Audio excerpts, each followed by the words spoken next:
We got Devin on the track over there. Devin, say hello. Oh, wow. The real voice. Yeah. Coming through. So y'all know he's not just a figment of our imagination.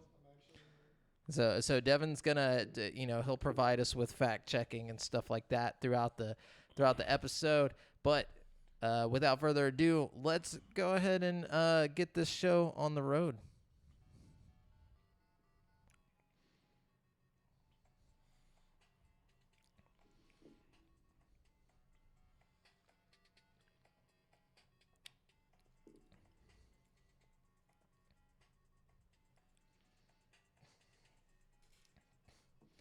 Yo, and hello and welcome to the 190th episode of GameSpeak Podcast. New episodes go up for free feed subscribers every Wednesday in audio format on Apple Podcasts, Stitcher, Google Play, Spotify, and all of your favorite podcast platforms, as well as in video format on YouTube, so you can see us in stunning HD, where we need you to hit subscribe and click that notification bell. We are now streaming live every Tuesday at 7:50 p.m. CST on twitch.tv/GameSpeakPodcast if you want to catch the show as it happens before anyone else. This show is two childhood BFFs bringing you all things video games. You can find us online at GameSpeakPodcast.com, where we need you to subscribe and to our official newsletter so we can make sure you never miss an episode.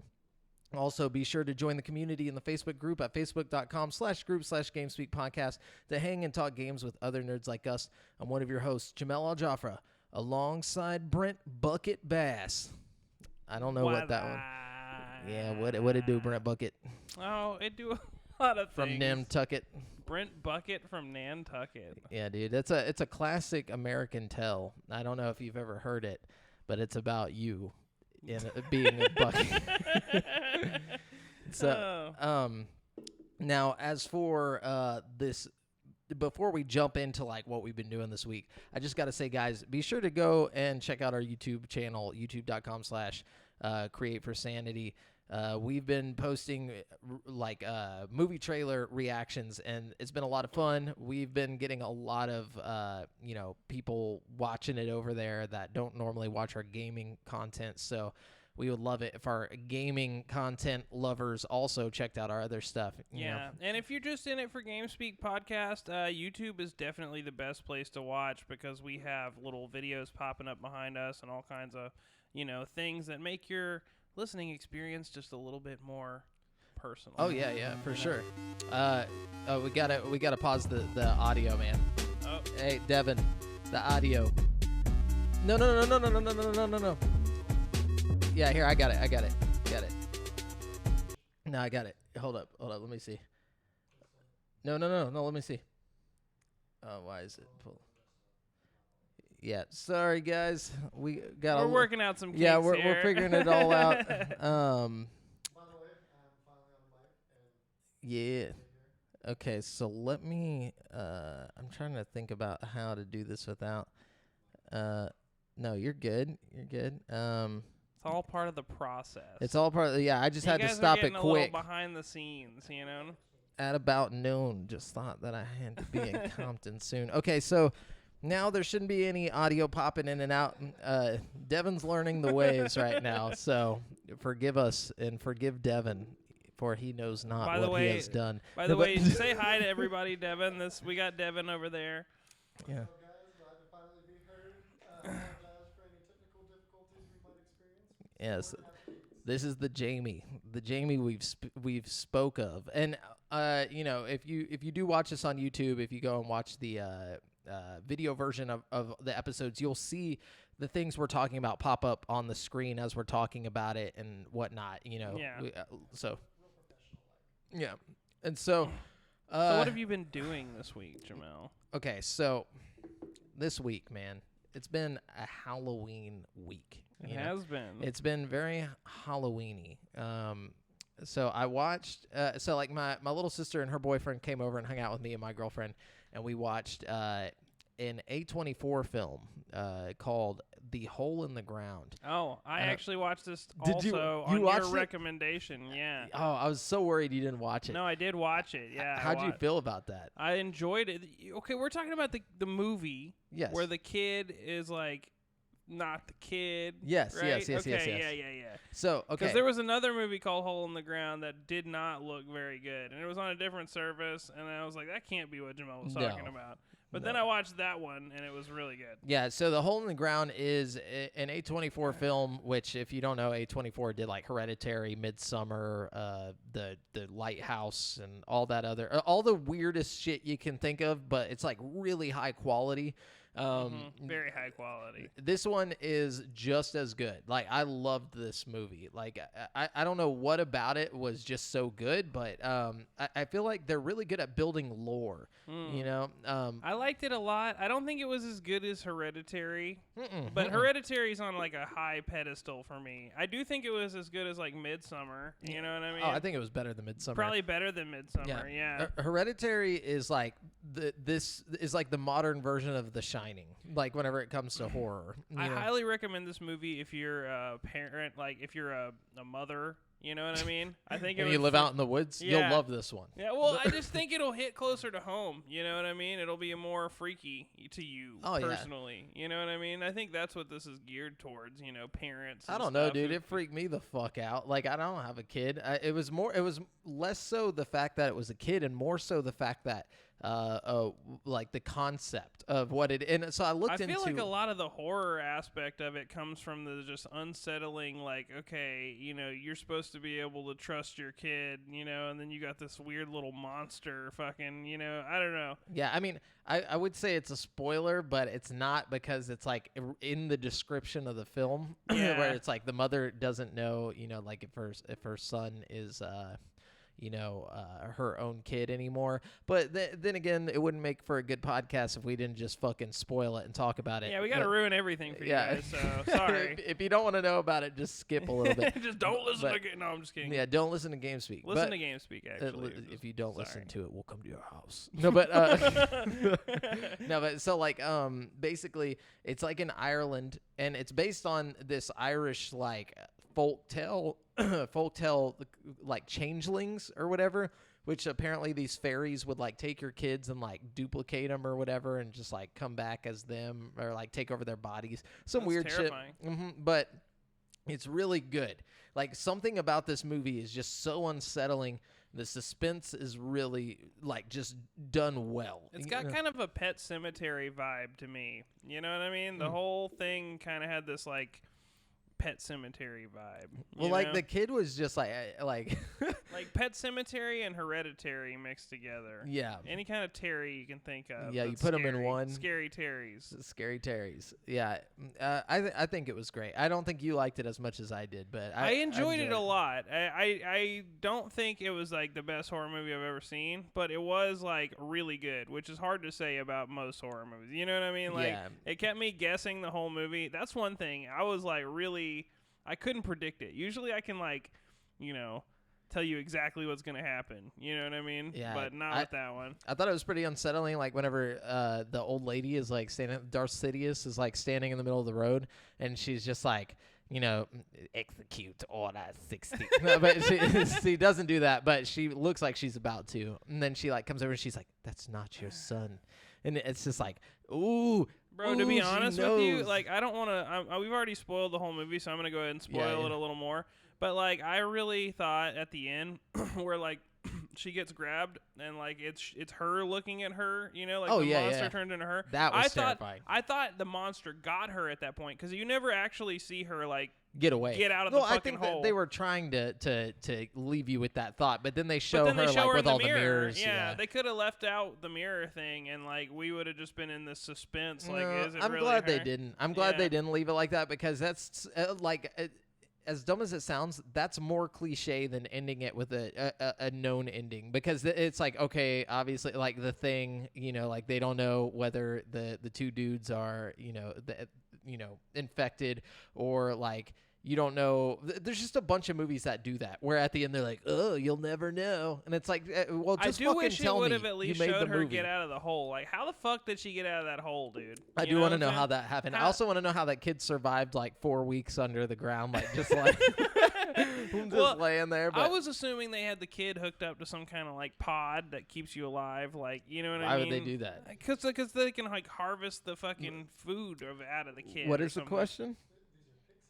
They're like fairies, like No, in no. pagan like old pagan stuff, like like I'm talking like old school like pagan beliefs and stuff where they're like fairies are out there just trying to cause trouble. They're less you know? like pixies and more like the things from I Am Legend, but like No. with a fucking like hole in their face. If you've ever watched X-Files, you know that weird worm thing in like the sewer, like that's what it looked like.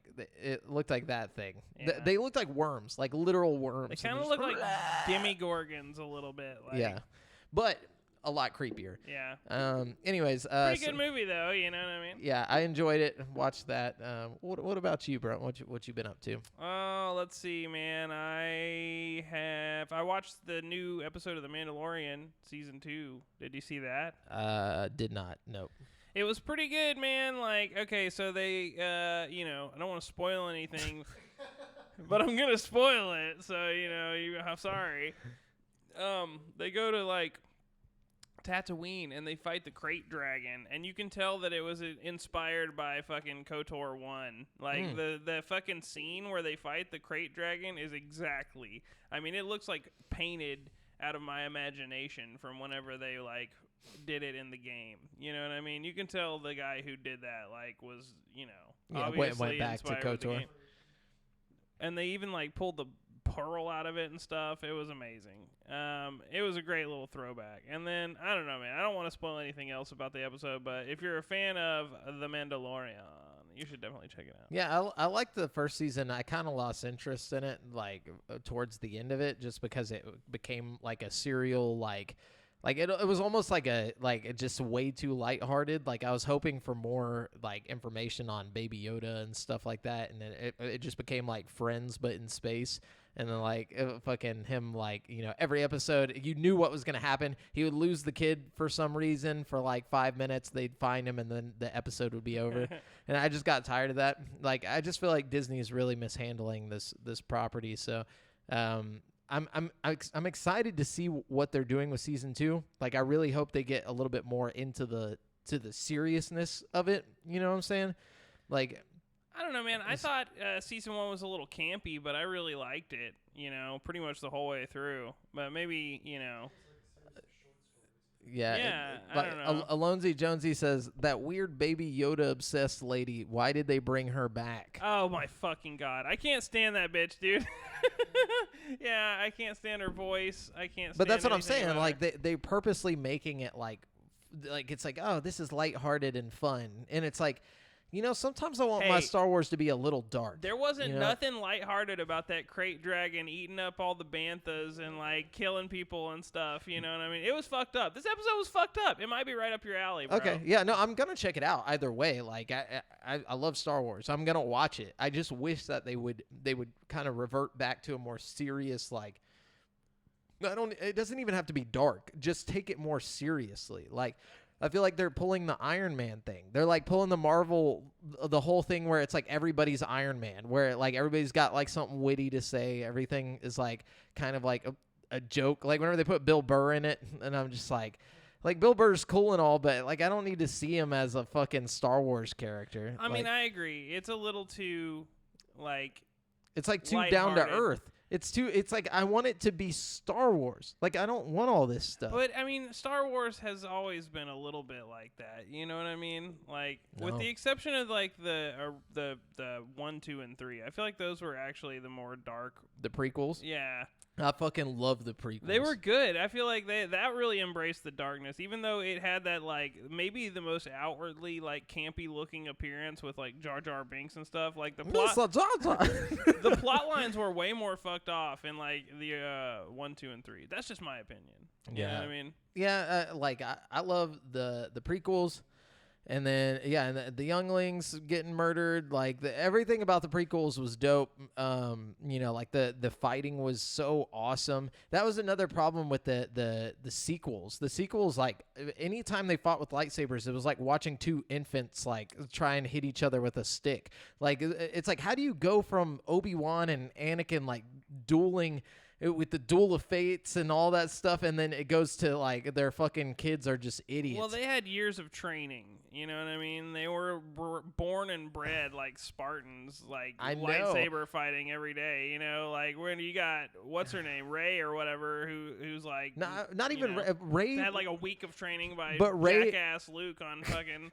Rey could fight just as well as Kylo Ren, who is supposedly trained by Luke for like years at the fucking academy. Yeah, but Kylo Ren was only like, yeah, okay, good point.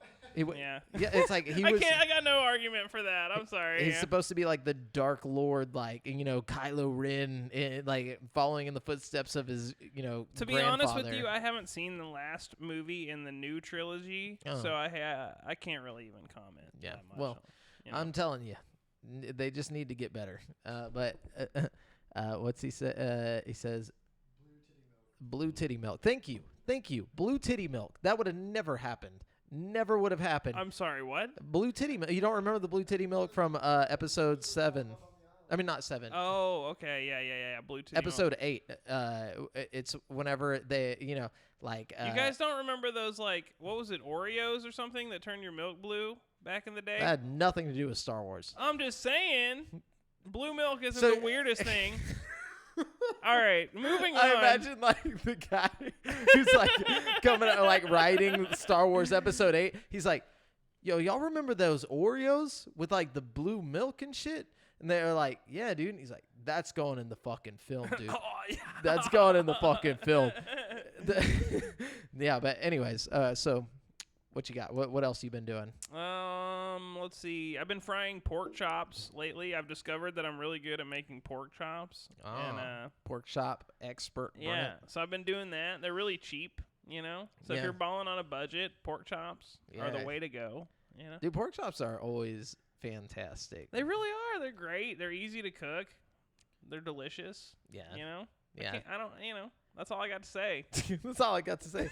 What'd you do for Halloween? Oh, I probably shouldn't say this. It's probably what I shouldn't have done, but I went to a Halloween party, and I had a good time. Why shouldn't you go do it? Well, social distancing and whatnot, you know what I mean? Everyone's wearing masks. But it was a good time, you know what I mean? We all got really drunk. I haven't got drunk in a long time, so that was nice, you know what I mean? Yeah. I can't believe you. No, I'm just kidding. What if I just like got super serious? No, I mean, I've been good for so long, I had to go be social for a little bit. I understand. Sometimes you just have to do it. I mean, it's not like we don't work in a public space, like or I do at least. I'm like constantly around people out in public, like I have to for my job. So it's like for me, whenever I hear people say like I was around people, I can't believe it. I'm like, dude, that's like I'm forced to like on a daily basis. I don't even like think of it as weird at this point. It's like if I get it, I get it. And if I die, I die. Unfortunately. It was dope though. I had a Where's Waldo costume. And I was like in the background of everybody's pictures. Like, did anybody find you? A couple people, yeah. That's good. I was really concerned. My girlfriend did a costume. She did the Great Fairy from Ocarina of Time. It was sick. It was like really legit. I got pictures. Like, she kept doing it. She does that so good, dude. She does I can't even like pretend to do it, but the fucking creepiest laugh ever. Anyways, so well then I guess let's hop into the news here. Just so you guys know, we are using articles from gaming news sites from around the web, and we do not claim any of the material as our own. We are simply giving commentary on said articles. Wait, you didn't say what you did for your Halloween. We just watched The Hole in the Ground. Like, okay. Yeah, I talked about it. I said my. Sorry, don't mean to blast you on the spot real quick. I just had to make sure I knew. No, just my sister and like. her boyfriend came over and we just watched it. That's yeah. right. Sorry. Yeah, we just like mess around with the Ouija board and stuff. No, I'm just kidding.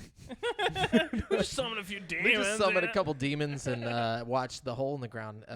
They said it was a decent movie. Said nothing like they've seen. But anyways, let's start this off. There's quite a bit of news. I think I didn't write this one down, and I don't know if you wrote this down about but because it's not really news, but it's interesting to me that the PS4 or PS5 games are all coming to PS4 as well, except for the Ratchet and Clank game. So like even Miles Morales is going to be a PS4 game as well. What about Demon Souls? Demon Souls is the only other one. So Demon Souls and Ratchet and Clank are the only two games that won't be coming to PS4. But even Horizon Zero Dawn or whatever is going to be on PS4. So it's like they were just talking about like really this, even yes, even Horizon? Horizon Zero Dawn, whatever the sequel is coming to PS4 as well. Wow. So they were all like, "Oh, we think it's important that there's a generation, there's a difference in generation." Like trying to hate on Xbox, and they're doing the same shit. They only have two games that are going to be completely, generation exclusive. Yeah. Like what the, and also That's still not like a complete, like, oh, I'm not going to go get me one right away kind of thing for me, though, because these games are definitely going to be way better. they're going to look better. You know what I'm saying? Definitely. They're going to look a lot better. But for $69.99 instead of $59.99, that's some bullshit, too. Yeah, unless you go to Walmart. I bet Walmart will keep doing their $10 thing, and you'll end up buying your games for like a normal price from Walmart. You know what I mean? I mean, it's pretty crazy. I mean, we are, what is today? The 3rd? We're 7 days away from the Xbox Series X. Yeah, I was saying earlier that I'm in several groups where people are actually getting their PlayStation 5 controllers in the mail and stuff already. And That's so crazy. I've heard you can hook it up to your PS3 for some reason. You can hook it up to your Switch. You can use it as a Switch controller. That's crazy. Yeah. I think you have to have like an adapter or something, right? No. Really? I don't think so. I think it's like Bluetooth or something like that. That's badass, dude. I can't wait to have that shit. I can't wait. Okay, so let's actually get into the news. I just wanted to bring that up because I thought that was a little bit hypocritical for a while, and then there's like no news around this. Like people are just like letting it slide. Like it's like, okay, so PlayStation was just talking, Sony was talking this mad shit about how Xbox wasn't jumping the generation or whatever, and it's like they're doing the same shit. But anyways, Eddie Makucha at GameSpot says Bethesda is working on a new game engine to power its upcoming next-gen games, The Elder Scrolls 6 and Starfield. And now Todd Howard has teased just how significant the update to the engine may be. He said during a recent event via GI.biz that the overhaul to the engine is probably the largest we've ever had, maybe even larger than Morrowind to Oblivion. To help with this, Bethesda is heavily investing in the team behind it. Howard said there are more people at Bethesda working on the engine, quote, by a factor of 5, end quote, than ever before. The new Bethesda game engine is likely to retain some of the things people know and love about the studio's games, including extreme bugs. No, I'm just kidding. Including support for mods and the general approach to open-ended worlds, Howard suggested. However, outside of that, fans can expect major changes. Quote, from rendering to animation to pathing to procedural generation, I don't want to say everything, but it's a significant overhaul, Howard said. It's taken us longer than we would have liked, but it's going to power everything we're doing with Starfield and Elder Scrolls 6. When people see the results, they'll hopefully be as happy as we are with what's on the screen and also how we can go about making our games. Procedural generation. That word scares me a lot. You for know what I mean? Skyrim? Yes. Or not Skyrim, for Elder Scrolls? For Elder Scrolls and for Starfield. You know what I mean? To be honest, if this is just some kind of technique to like make their games bigger with no like real directive, I'm not on board with that. I don't know. I don't think they would do that. I if really this don't like think. Some kind of Daggerfall kind of situation where you're just like bajillion miles, like 60 hours to walk from one end of the map to the other. Like I don't. And with nothing in between. No, I don't think that's going to be the case. I don't think they're that stupid. I mean, this is their next gen stuff that they got to really prove themselves with this new engine, being with Xbox and doing all this stuff. They got to come in swinging, that's just my thoughts on it. What's going to be procedurally generated is what I want to know. Maybe the caves or something, or like it might not even be something like that. It might be stats, things like that for weapons and things like that. Enemy encounters or something. Character features. Alonzi Jonesy asks, are you going to try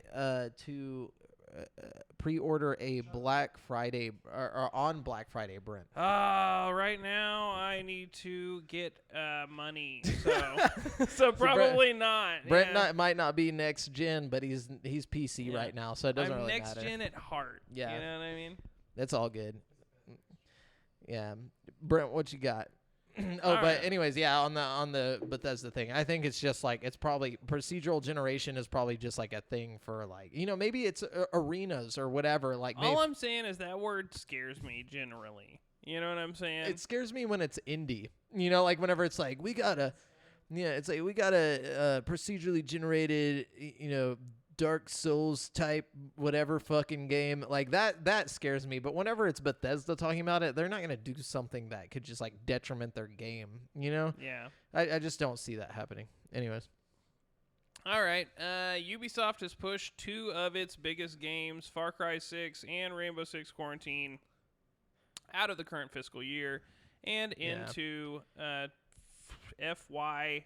I don't know what that means. Fiscal year 2021 to 2022. yeah, this is a huge fucking window. Yeah, so this might not even happen next year. Yeah. You know what I'm saying? So, I feel like the lack of gameplay footage and stuff and the quality, the standard of quality that people expect from Far Cry games, you're not just going to, like, suddenly have a fucking Far Cry game. You know what I mean? Though the creative, I think it was the creative director, someone over there at Ubisoft came out and said that even though they're giving this big window, they are aiming for the beginning, like around March is when they're hoping that the games will be. But I doubt that. We'll see. That's the other thing we didn't talk about. Cyberpunk. Did you get anything about Cyberpunk 2077 today? Did it get pushed again? No.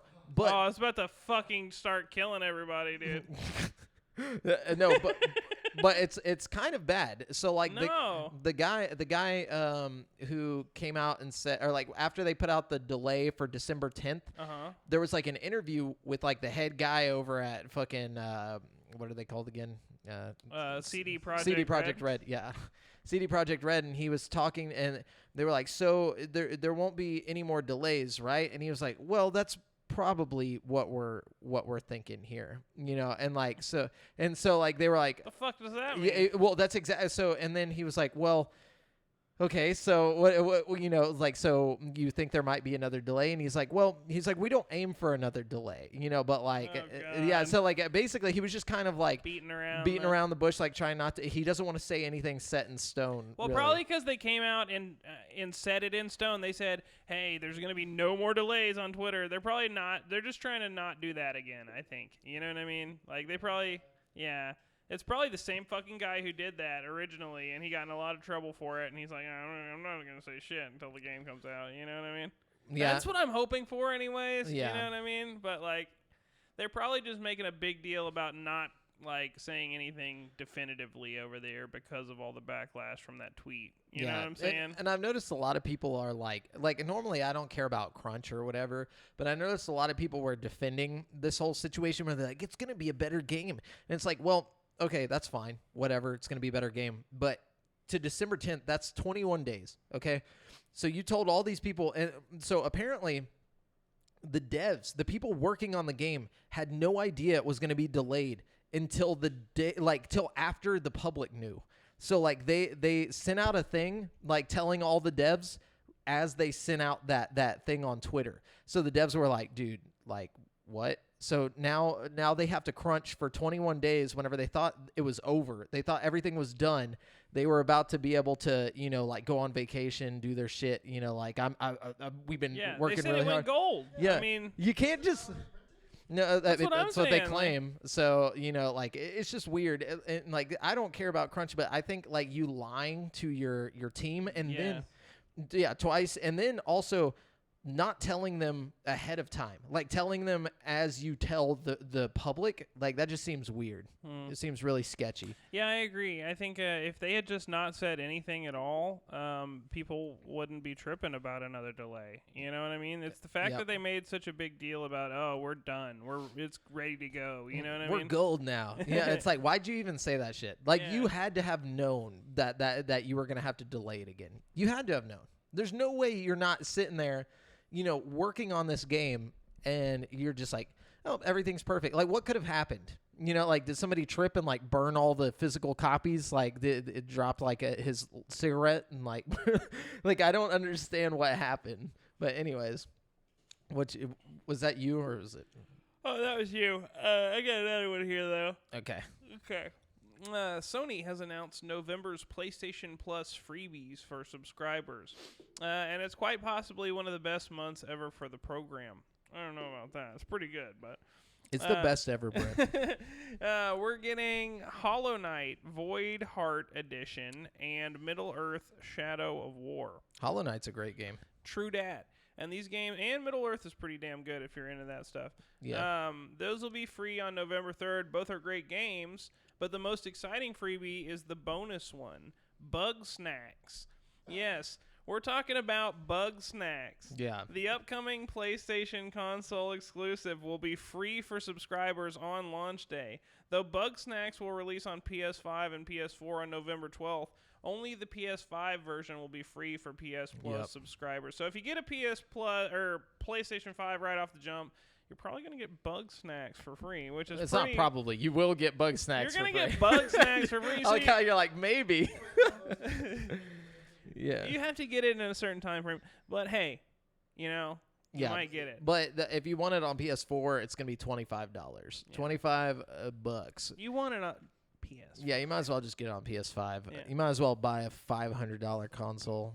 Or it's $300. How much is the PS5? I don't remember. It's $400 to $500. Okay, yeah. 4 to 5. Okay, so Gabe Gerwin at GameSpot says, if you were hoping to customize your new PS5 with a fancy custom faceplate, you may have to wait for an official Sony solution. A company offering replacement PS5 plates in a variety of colors has canceled orders after being threatened with a lawsuit. Yeah, we talked about this last week a little bit. Yes, we talked about the plates coming out, but and then me saying how dumb it was. Yeah, and then speaking to BGC, a representative from Customize My Plates, which had been known as Plate Station 5 until a few days ago, confirmed that it was canceling all plate orders. It cited Sony's legal threats as the reason behind both its name change, which Sony said infringed on its own trademarks, as well as the cancellations. Quote, Sony's lawyers told us it was their opinion that Sony's intellectual property extended to the faceplates and that if we continued to sell and distribute them in any country, we would end up in court, end quote, the representative said. Okay, so it will be abandoning the console customization business, but it's unlikely Customize My Plates will be offering plate replacements in the future. Instead, it's currently offering controller and console skins, which are sheets of vinyl you can stick to the console itself. They do not replace the existing faceplates like the original components would have, and they're a little cheaper. Lame. Yeah, well, I mean, apparently on the PS5, you can just pop the sides off, like, just willy-nilly, like, so... they're thinking like Sony's going to come out with their own version of like the faceplate thing that you'll be able to. They better if they're just going to fucking like shut people down. Yeah. Not Plate Station 5. Dude, I want a plate station. You know what I'm saying? Anyways, Bloomberg reports that game director Chris Lee has left the Halo Infinite project. This comes not long after Infinite was delayed past the Xbox X or Series X/S launch and into some unspecified date in 2021. Lee confirmed the news with Bloomberg, saying he has stepped back from his role on Halo Infinite. Despite there being no new release date, Lee has said he is confident the team will deliver a great game next year. Notably, he is the second director to leave the game in the last 2 years. So, okay, this I thought was bad news, and then I went and looked into it. Apparently, there was news like a couple months back that they had put a new director on. You know, like this guy is also known as like the Halo finisher. Like he comes in at the end of the thing and like helps out with stuff, and then he leaves. Okay. You know, so like the news is kind of just swaying this in a way just for, I guess, for clicks. I don't really know why they're doing it like this, but this is a known thing that he was already replaced like months ago. He's just now leaving. Okay. Like they've already had another person like working on this stuff. Yeah, they make it sound like it's dire. They make it sound like it's some bad news, like he's trying to distance his name from the project, right? But he's just going to work on other Microsoft shit. Like it doesn't make any sense. But anyways, I mean, like, I think Halo's in deep doo-doo water right now, but, you know, like, I don't think this has anything to do with what's going on. I think people are just, like, you know, trying to get clickbait going on. I think Halo is going to be better than everybody. I think everybody's going to give it, like, bad reviews and shit, but I think it's going to be just as good as any other Halo game. You know what I mean? I hope it's better than any other Halo game. I mean, I hope so too, but I think it's going to be just about as good as any other Halo game. I agree. You're right.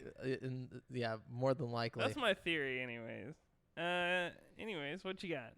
Oh, yeah. Wait. It is me, huh? Yeah.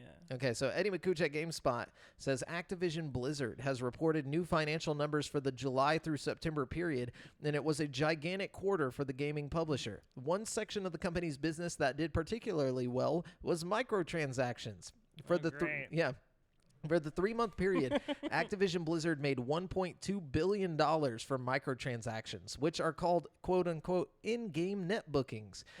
This is a dramatic 69% improvement over the same period last year, when Activision Blizzard made $709 million from in-game net bookings. That's because they partnered up with Call of Duty.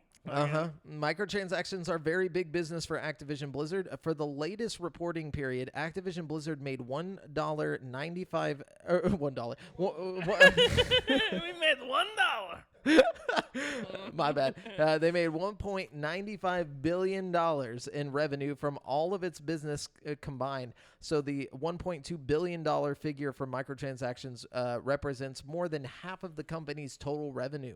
Activision's Call of Duty franchise was a bright spot for microtransactions. Microtransaction sales from Modern Warfare and the Battle Royale game Warzone were 4 times higher than the same period last year. Growth was always expected, with far more players jumping into Call of Duty than usual this year. So, like, my thing with, you know, the oh wait, hold on, I think we got okay, never mind. My thing with the transactions is, like, people just constantly complain about this. Like, they're always complaining about the you know, microtransactions in Activision games and whatnot. But whenever half of their revenue is coming from these microtransactions, you got to ask yourself, is it Blizzard, Activision, you know, Activision Blizzard that's the problem, or is it you? Are you the one but, like, too lazy to just unlock the shit yourself? Are you the one that's like going in and paying $10 for a stupid sparkly outfit that you could have just got, you know, like, by playing the game a little bit longer? You know, I don't know.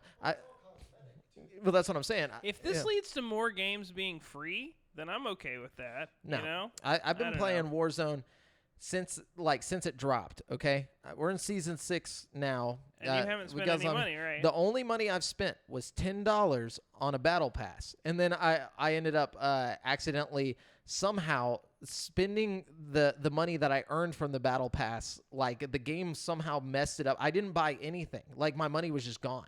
So I had to rebuy the battle pass for season 6. So I bought 2 season passes. I haven't even used any of the shit from the stuff that I've unlocked in the battle passes other than weapons. But, like, I'm still using the same dude from, like, the very beginning, no different outfit or anything. All the people I play with are constantly switching out their outfits and stuff, and they're like, dude, why are you always the same guy? I'm just like, I don't care. Like, I just want to play the game. Let me ask you this. If the success of these microtransactions means more games like Warzone that are high quality and free get created, would that be an issue for you? Or would that be... No, I'm glad people are wasting their money. That's kind of what I'm saying. It's like, I feel like we're reaping the benefits of all these dumbasses, like, fucking. You'll never catch me dropping $1 on a fucking, you know, like, spray paint. You know, like, I'm not gonna do some dumb shit like that. Like, it's just, no offense to you, if that really brings you joy, then sure. But yeah, totally. I'm not hating. Like, get you some costumes. If I saw a costume that was, like, dope enough, I might do it. You know what I mean? Especially not in a first-person shooter. Like, I can't even see it. You know, like, the only game where I would, like, buy the things, and the only reason I don't is because there's too many DLCs that I would have to buy to have everything I want, is that Dead by Daylight game. I feel like if you really want to, like, maximize your, like, play with that game, you need to buy all the DLC, and there's, like, a shitload of DLC. It would cost, like, 3 games worth of fucking money to get all the DLC. Like, Oh, really? I don't know. That's just how I feel. But Yeah. there's a lot of cool DLC for that game. Sorry, kind of random. Well, I mean, like, if the DLC, that's different from microtransactions, you know? Yeah, fair Like, enough. if it's like a whole like bundle of shit, like and Yeah. playable, that's different. Microtransaction, Good point. I think of like it's just like, oh, cool, I got a new hat. You know, it's like, Yeah. I'm good on that. Battlefront that was doing the pretty much pay to win with their microtransactions, and they had a huge suit from it. But I don't remember. That was years ago, huh? Like, I don't remember it was either. like Battlefield, And that's why Battlefield that's why 4 or most something. Microtransactions now are purely cosmetic Yeah. because they got a lot of flack for that. Oh yeah, because it was illegal. Oh, It's Battlefront gambling. 2. Yeah, Yeah, It did get a lot of shit for something like that. Or it Yeah. was like really hard to unlock the cosmetics or something. I don't know. There's an in-game advantage too. Mm-hmm. Mm-hmm. I think you have to unlock the Jedis or something to use them, and some of the Jedis are significantly Oh, that's better. Battlefront. Yeah, not Battlefield. Yeah. Okay, I was thinking Battlefield. Yeah, you remember Battlefront 2? Everybody was pissed off. Oh yeah. That was some whack stuff. Yeah, you had to spend like 900 hours to unlock something. It was Yeah. like stupid. Anyways, what you got, Brent? Okay. We talked about the PS5 faceplates. Developer From Software has confirmed that the free update for Sekiro Shadows Die Twice is now live on PC, PS4, Stadia, and Xbox One. It adds new gameplay modes, unlockable outfits, and a replay feature that lets players upload a recording of their ghosts. 2 new modes are included in the update, Gauntlet of Strength and Reflection of Strength. The former is a boss rush where players have just 1 life to defeat as many enemies as possible. It was teased earlier this year, so fans have had some time to sharpen their blades. The latter lets players fight any previously defeated boss as many times as they want. The update also adds 3 different outfits the White Wolf can equip to change his appearance. 2 of them are unlocked by completing the newly added challenges, while the third one can be earned by beating Sekiro once. Lastly, the update adds the ability for players to upload 30-second recordings of their gameplay for other players to see, akin to previous From Software titles like Bloodborne and Dark Souls. These recordings can be used to show players where secrets, like enemies or treasure, are located, as well as how to beat challenges and or frustrating bosses. Players can also write messages with these recordings, though it's unclear how these will appear. So, that's kind of cool. A little update for Sekiro, even though it's kind of an old game at this point. It came out last year. Well, it's still, like, how many games from last year are getting random little free updates like this? That's true. That's very true. Yeah. It's been a long year. They also basically they did a little kind of like a little tease, like, hey, those of you who are still excited about Elden Ring, It's a thing still. We're still working on it. You know what I mean? So You would hope so. But so Eddie McCooch at GameSpot says in 2019. Okay, we got some more Activision news here, but this That's okay. it's even worse. In 2019, Activision Blizzard said it wanted to make more mobile games, and all franchises were under consideration. Now the company has gone further, saying the plan is to release a mobile version of every one of its franchises over time. Activision Blizzard president and COO Daniel Aligre said during a recent investor call that the company wants to bring its franchises to the widest possible audience, and mobile is a critical part of that.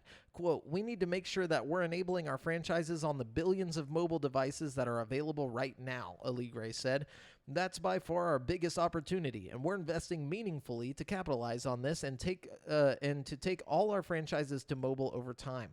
That's really, really important for us," Aligre also pointed out that Activision Blizzard's resources are finite, so the company plans to, quote, "focus on where the biggest opportunities are," end quote, and it appears that's mobile.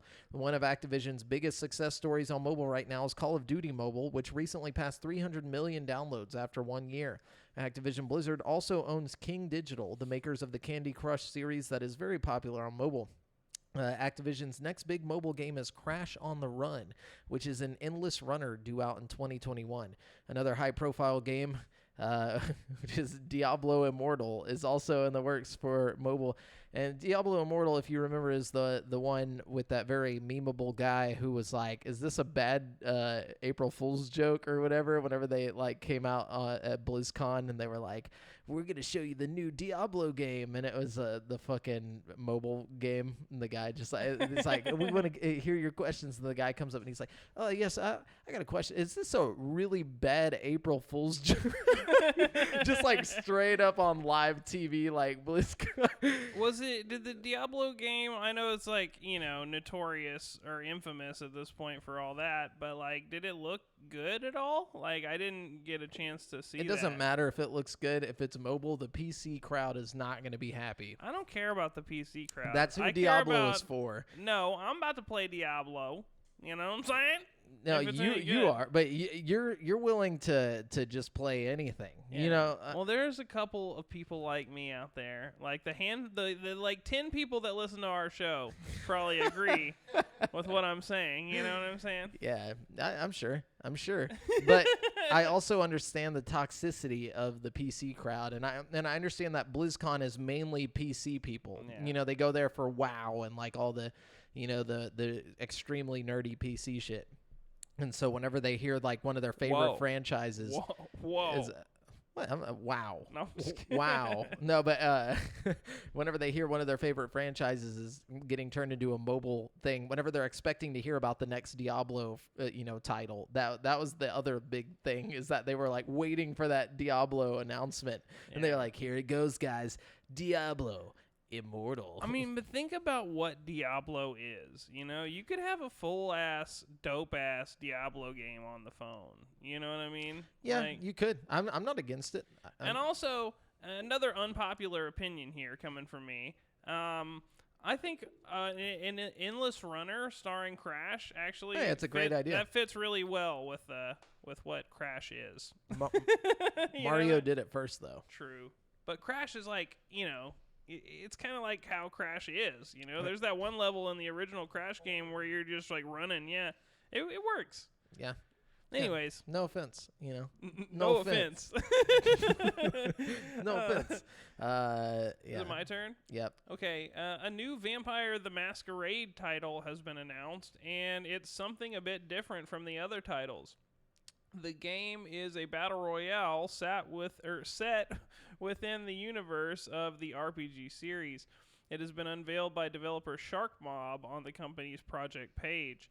The currently unnamed game has a teaser trailer and a brief description on Sharkmob's website, where it promises a gameplay scenario where vampire sects are at war across the streets and rooftops of Prague. I'm telling you! Vampire sects are at war. Oh, okay, across the sex. streets I was and like, vampire sex. I was No. it was like I was kind of like drifting in and out of focusing on what you were saying, because I had already read about this, and so I already knew what I'm thinking about it, and then like the way I just like came back in, and you're like the vampire sex, and I was like, what part of I don't remember that part. But anyways, there's probably going to be a Battle Royale Vampire the Masquerade game, and I'm sure it'll get canceled before anything. Yeah, definitely. That's what I was about to say, is you saying probably is absolutely fact. Like, probably is the most realistic part of this whole thing. I don't think it's going to happen. And we don't need another battle royale. Like, I'm sorry, but like it's done. You missed it. You missed the train. You missed the wave. Yeah. Like, if you don't have a battle royale that's out and successful right now, or unless it's like a game, like completely changes the formula in some way. If it's VR. Oh yeah, VR works. That one game is super fun in VR. Like you can take any old shitty genre that's been played to death and put it in VR, and it'll do fine because it's so niche. I want like Overwatch VR. I feel like that would be sick. I want Overcooked VR. I think that'd be tight. That would be tight. You and a buddy just running through a kitchen, just like trying to like make it happen. That would be sick. I'd play that. But yeah, but all I'm saying is this game is not going to happen. It might come out, but it's going to pull what was that one game that old Cliffy B made? And Lawbreakers? Yeah, Lawbreakers. This is Lawbreakers in the making. That's what this is. They don't even have a name for this thing. It's untitled. It's literally an untitled game. Did you see that? Yeah, I did. Yeah, see it's that. like, what? Okay, why are you guys even talking? Maybe right they now? just know that the new vampire game, Vampire the Masquerade Bloodlines 2, is going to be such a hit that they're like, we already need to start working on some kind of spinoff. You know what I mean? Fools. Yeah, I don't believe. Anyways, Matt Elfring at GameSpot says streaming giant Netflix may be producing big name content down the road, like the recently announced Assassin's Creed series, but the service is also canceling a lot of content in 2020. Which, by the way, we never talked about that. They're making an Assassin's Creed live-action TV series for Netflix. I love that. Yeah. Between that and the Assassin's Creed VR game they're working on, I'm in. I'm part of the Creed now. No, Well, and I really enjoyed the last 2 games they made.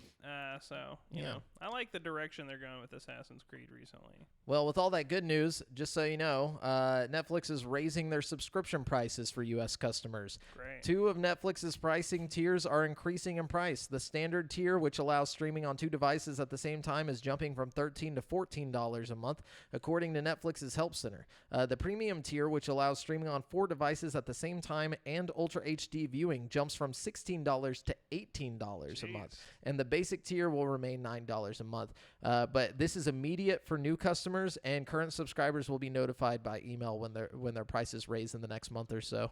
That sucks for my mom, who I am mooching the Netflix from. She's like, Brent, you got to pay me $1 now each month. But 2030, Netflix is $100 a month. dude, yeah, it's gonna keep raising.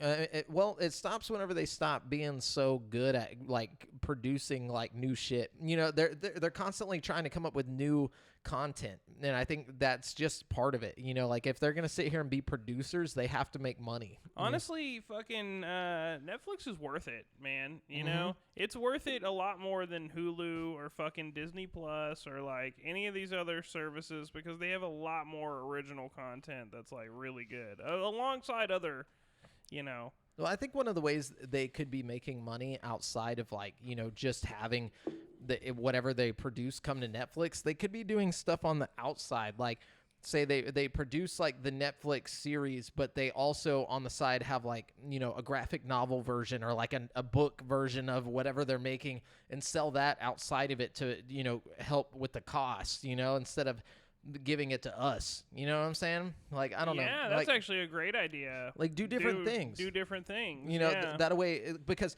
no matter how good whatever content they make is, and no matter how many people watch it, it's still, they're still making the $9 a month, or they're still making the $13 a month, and that's where the problem is, and that's why they got to keep raising it. You're 100% right. They could be milking their stuff a lot more if they had merchandise and shit. Yeah, they got to get a hold tight of the Netflix udders and just milk the shit out of it. I'm talking like we need video games for like, well, I guess they did that with Stranger Things. Yeah, I was about to say a Stranger Things kind of thing. But I feel like Stranger Things, they did milk the shit out of it. That might have been kind of an experiment, honestly. Yeah. I don't think it did very well. Maybe that's why we haven't seen them venture into video games again. But they didn't really get somebody very good to make their game. No offense to whoever made the Stranger Things game. No. You know what I mean? But it wasn't exactly fucking AAA. You know what I mean? No. Weren't they going to do a Telltale Games Stranger Things? And yeah, then and it was going to come canceled? out on Netflix. It was going to be a collaboration with Telltale and Netflix, and then Stranger it just never happened. I just noticed the shadow of the microphone on you looks like that meme of Pikachu like making that face, and there's like a big dong like shadow over on his forehead. Oh gosh, dong shadows all over me. Yeah, it looks like you just got a big old dick shadow on you. But there's it's no all right. way to make it look any less phallic. Yeah, either. if you move it one way, it becomes like a 2-pronged dick. Yeah. Like yeah. Enjoy it. Yeah. Rated R. Rated M for mature. No, so okay, cool. Yeah. Yeah. Dicks. So you know, that new game came out, Little Hope. The Little Hope game came out. What game is that? It's that game that was like the Man of Medan, but it's the new one. one. Oh, yeah. Okay. Well, they, you know, apparently now at the end of these, they just unveiled the next one they're going to do. Yeah, so they showed a trailer for it? They showed a trailer for it. Let me read the article. Okay. It says, a second game in the Dark Pictures series, Little Hope, has revealed a third game with a post-credits trailer. The next game is called House of Ashes, and it's got some serious, the opening scenes of The Exorcist vibes. Not really, actually. I watched the trailer, and I wasn't getting that at all. But, whatever. Whoever wrote this article, I'm feeling you.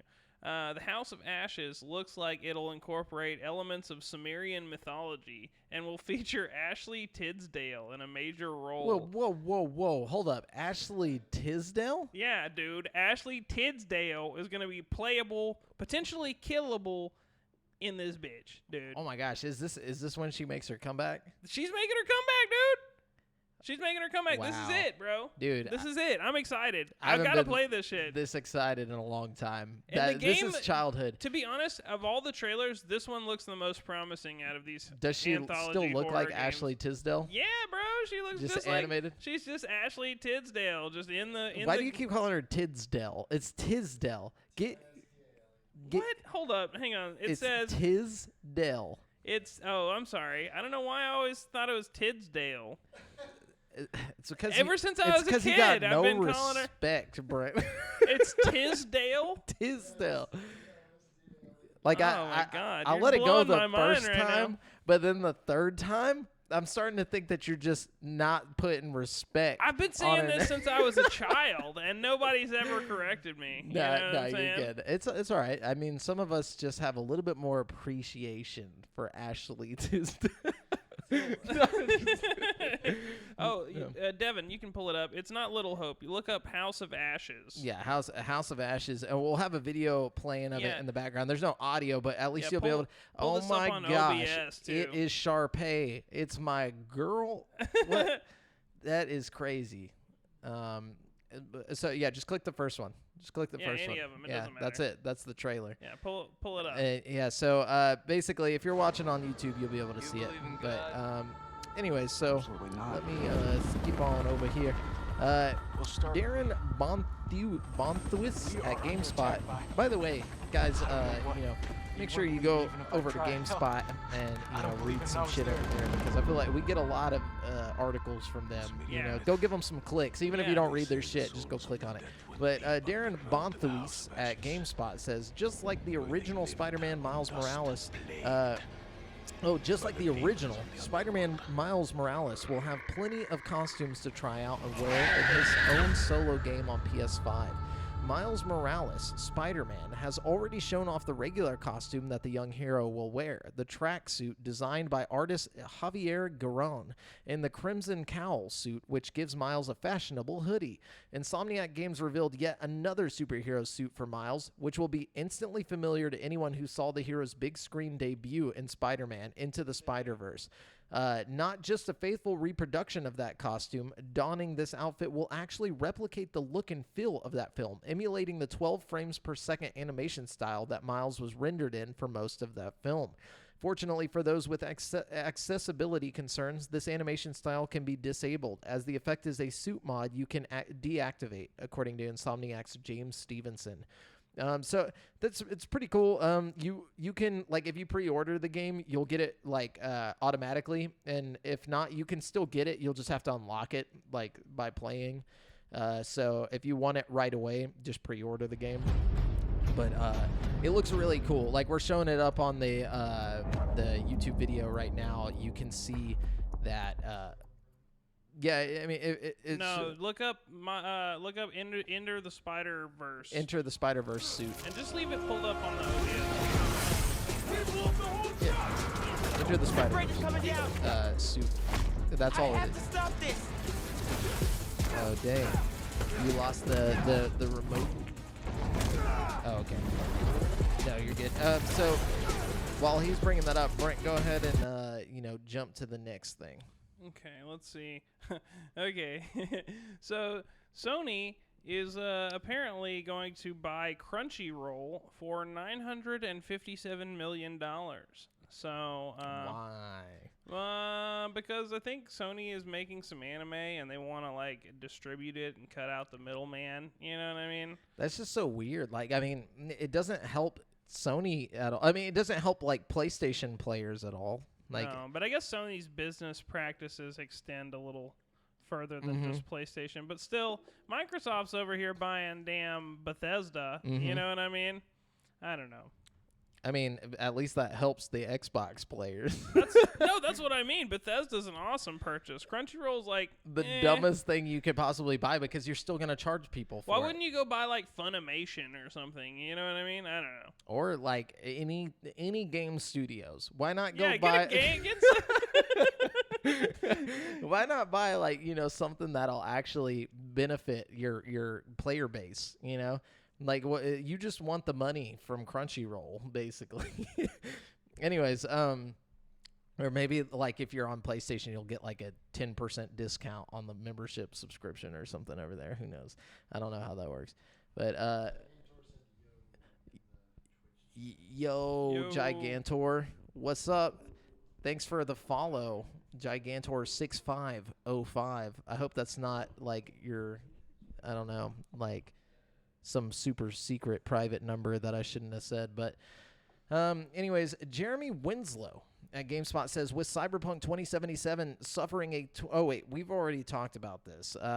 Basically, it was just talking about the head guy just kind of dismissing the crunch time for Cyberpunk 2077 after the 21-day delay. So anyways, okay, let me see. This one looks more interesting. Gabe Gerwin at GameSpot says, VR support for upcoming PlayStation games is a little more confusing than we imagined.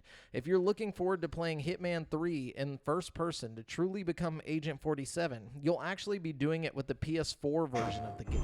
Yes, even if you have a PS5. Speaking to Upload VR, Sony explained that because the PlayStation VR headset acts as a backwards compatible unit on PS5, you need the PS4 version of Hitman 3 in order for it to work. The PS4 version includes a free next-gen upgrade if you play it on the newer console, so you should still be able to experience the enhanced visuals when outside of VR. The entire, quote, world of assassination, end quote, trilogy is playable both in and out of VR. It appears No Man's Sky will be doing something similar to achieve VR support on PS5 using the PS4 version of the game, though the enhanced power of the new console should at least improve loading times and performances. Thus far, Sony has given no indication about the future of PSVR, not mentioning new VR games or a headset as we approach the launch of PS5. Early PlayStation VR supporter Ubisoft is also developing several games for Oculus platforms, including Assassin's Creed and Splinter Cell titles. So, I don't know how you guys feel about that, but it's kind of weird. You know what I'm saying? Yeah. Oh, finally, we got the Spider-Man thing pulled up if y'all ever want to see that. Yeah, I don't know, man. I feel like they're kind of burying PSVR, and it kind of bums me out a little bit. Do you think they're burying it, or that they're just not showing off PSVR 2 yet? And like there's not really much they can do at this point. Man, I don't know. I don't know. My hope, because I've got another article here, which I won't read the whole thing, but basically some of the suits at PlayStation are saying like, we shouldn't expect another PSVR for at least another 2 or 3 years. You know what I'm saying? Wow. Yeah. So. Who's saying this? Let me read the article. Yeah, read that to me because I haven't heard anything about this yet. Check this out. The the PlayStation 5 begins its global rollout on November 12th, and fans are wondering what the next several years of PlayStation are going to look like. Now, PlayStation CEO Jim Ryan has spoken about all things PlayStation in a new interview, and he's made some interesting comments about the immediate future of VR. Talking to the Washington Post, Ryan said he believes the future of VR is going to take some time. He says, quote, I think we're more than a few minutes from the future of VR. He said, quote, we definitely believe at some point in the future, VR will represent a meaningful component of interactive entertainment. Will it be this year? No. Will it be next year? No. But will it come at some stage? We believe that. Oh, dude. What this means, essentially, is that Sony still believes in VR. Not really. I don't know. No, that's the exact opposite. I hate whoever's writing these articles. I'm sorry. I don't hate you because we get these articles from you, and we love you. But Jesus Christ, man. No, that's like some pandering, like, bullshit, right? I feel like people... That's my problem, okay? I don't hate PlayStation, and I don't hate Sony, but I feel like everybody in the gaming industry is so far up Sony's fucking ass that they can't look at something and be like, this is bad. This is a bad situation. Like, PSVR was a big deal. It was a hit. It really brought VR into the mainstream. And for that, I feel like, any VR enthusiast has to be a little bit thankful to Sony. But at the same time, like, fuck, guys. Don't just abandon all the people who are, like, got into It's PlayStation just like the Vita. 4 VR. It's like the PS Vita. It didn't do as well as they wanted it to do, so they're just going to abandon it. It's like, and the problem is the PSVR 2 could have been something very easily done, I feel like. Oh, yeah. Especially with the hardware. You could make the dopest VR. You could have, like, and, oh, man, the way that, like, Valve is, you could get, like, Half-Life Alyx and stuff on PlayStation, I'm sure. You know what I mean? I don't know. Yeah, it really kind of bothers me that they're doing this whole, like, oh, we're using it as a backwards compatible unit. Like, it's like, okay, so what's the point? Like, why even include it? What really sucks is that you're not going to harness the power, the real power. There's no It's upgrade. Like, you could use that same VR headset and get so much more out of it if you had, like, the PS5 hooked up to it. You know what I mean? Like, well, you'll be hooked up to the PS5. Well, I know, but, like, it still won't. It'll be playing it like it's a PS4. Yeah. You know what I mean? And that's just a shame. It really you know is. What I mean? And it also holds back these games. Like, it's just the same situation where we were talking about with Xbox making games for Xbox Series X and Xbox One at the same time. If you're making your game PSVR compatible, that means you have to hold it back in some sense to be able to make it work for the PS4. Exactly. So the PS5 people, even if they're playing the PS4 version, I don't know, it's just going to be a watered-down experience compared to what you could be getting, especially with games like Hitman and stuff like you're saying. Like, I don't know, that's a shame. Yeah, it really is. But then again, PSVR didn't come out until about 3 years into the original PlayStation's life cycle, so maybe there's some kind of Yeah, but this thing is to different that. because it's not a new thing. It's like, they've had plenty of time to be working on this, Yeah, It's- but maybe it's like a marketing thing, like. And they also didn't talk about it. They also, okay, so like before they were pretty like proactive about PSVR. Whenever they brought it up, they were like talking all positive and stuff. The way that he's talking about it is like, yeah, it's just not the time. Like the way he's kind of like sweeping it under the rug, like, it might not be this year, might not be next year, but maybe the year, no. Might not, but one of these years, 1 year, it could be 20 years from now, but 1 year, it's gonna be there. The good news is, for the same price as the cheapest fucking PlayStation VR option, you can get a Quest 2 right now, which is absolutely awesome. So, Yeah. It's just, I don't know. I'd just like to see. I was really hoping that PlayStation would keep pushing the support for it, so I could get a Series X VR. Well, and also, I like that.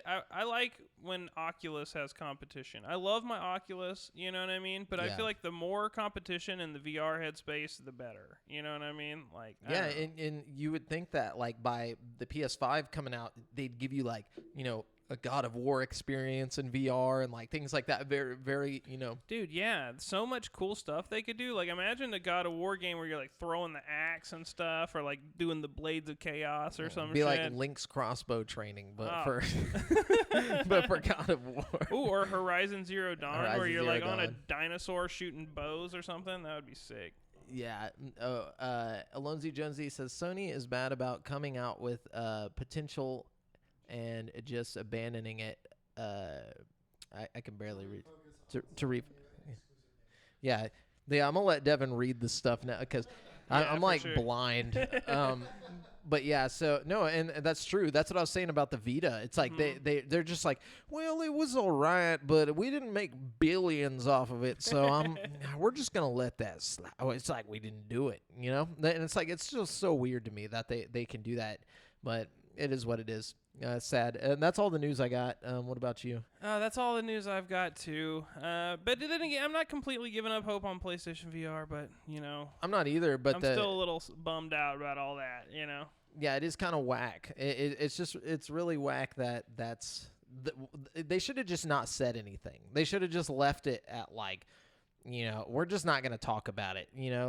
Let people feel like there's still hope. You know what I'm saying? Like he didn't have to be like, it might not ever happen, but it'll happen. It's not happening. He should have just like avoided the question. But anyways, that's it for this week's news. gaming news. We're going to jump into this week's releases. And this is a big week for releases because, as we all know, the Xbox Series X drops on the 10th. Oh, my God. 7 days. 7 days. 7 days. So y'all get ready for that. Starting with the first. Okay, so starting on November 4th, we're gonna have Switch and Shoot coming to Xbox One and PS4 for $3.99. Switch and Shoot offers endless arcade action with just one button. Piloting an advanced starfighter with just one button is simple. You switch, you shoot. Every shot fired changes your direction, and mastering this is the key to becoming a legend among the stars. And then we have Soldner X2 final prototype. God. Good luck spelling that, Devin. Soldner. No, a Soldner, like a D. There you go. Oh, wow, you're good. Final prototype coming to PS4 November 4th for $9.99. Soldner X2 final prototype combines traditional 2D gameplay with detailed high-definition graphics and a taste of fresh innovations. Did this come to PS Vita at some point? It looks like that's. I guess. I don't know. And then we got Gray Skies, a War of the Worlds story. Yeah, that's weird. I've seen this. This actually looks kind of interesting to me. I'm not sure how I feel I about like it. War of the Worlds, so like H.G. Wells is my boy. It's so. like a look at the pictures of it. It looks kind of interesting. I don't know. Anyways, I'm sorry. That's all I imagine. And then just what's that dude's name? Just running Tom Cruise. Gray Skies, a War of the Worlds story is coming to Xbox One, PS4, and PC on November 5th for $14.99. Gray Skies, a War of the Worlds story is a stealth-based single-player adventure that throws you right into the middle of the Martian invasion. Play as Harper through her personal story amidst the most significant event in human history. And then we have Ponpu coming to PS4, Xbox One, Switch, and PC on November 5th. Couldn't find a price.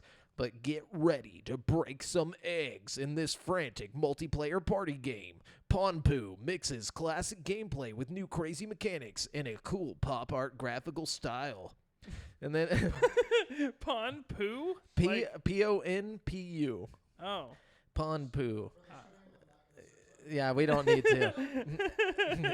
I was imagining like a pond full of poop. You know Oh, did you put pond like P-O-O? Is that what you put? No. Okay. And then we have the next game is Blue Waffle. No, I'm just kidding. No. No, then we have Iris and the Giant coming to Switch on November 5th for $14.99. Dive into a melancholic and gripping adventure filled with cute monsters and buried memories. That's all it says about that. And then we have Dirt 5 coming to Xbox One, PS4, and PC on November 6th for $59.99. Dirt 5 is a heart-pounding off-road driving experience set against a sensory backdrop of vibrant visuals, an eclectic soundtrack, and dynamic weather conditions. Is this one coming to Series X and PS5 too? I believe so, but not on the 6th. Oh, okay. You know, like we'll get there. And then we got Lair of the Clockwork God coming to PS4 on November 6th for $19.99. Why play only one genre of game when you could be playing two slightly different ones at the same time? Lair of the Clockwork God sees you switching between two characters in an effort to stop apocalypses happening simultaneously. And then we have Need for Speed Hot Pursuit Remastered coming to PS4, Xbox One, and PC on November 6th for $29.99. With Need for Speed Hot Pursuit Remastered, unleash a savage sense of speed, both as an outlaw and a cop, in this timeless racing experience updated for today's platforms. And then we have Descenders coming to Switch on November 6th for $24.99. Descenders is extreme downhill free riding for the modern era, with procedurally generated worlds and where mistakes have real consequences. You like make a mistake and they stab your mom or something. They come out of the TV. Will you lead your team to glory and become the next legendary Descender? That game's awesome. Descenders is one of the best games I've played in the past year. I really still haven't good. played it. I've almost downloaded it like 7 times because you said it was so fun. It's on Game Pass. Just I know. download it. I need to. I played it a little bit. It's fun. You start off terrible, and then you put a little bit of time into it, just jam some music, and it's fucking worth it. And then we have Devil May Cry 5 Special Edition coming to Xbox One, Xbox Series X and S. On November 10th for $39.99. Devil May Cry 5 Special Edition kicks in on next generation consoles in SS. Wait, that sounds bad. In SS style? In full Nazi style. With an abundance of new features and game modes, in addition to the heavily requested arrival of Virgil as a playable character. I'm sure he's been requested. And then we have 13 coming to Switch, Xbox One, PS4, and PC on November 10th for $49.99.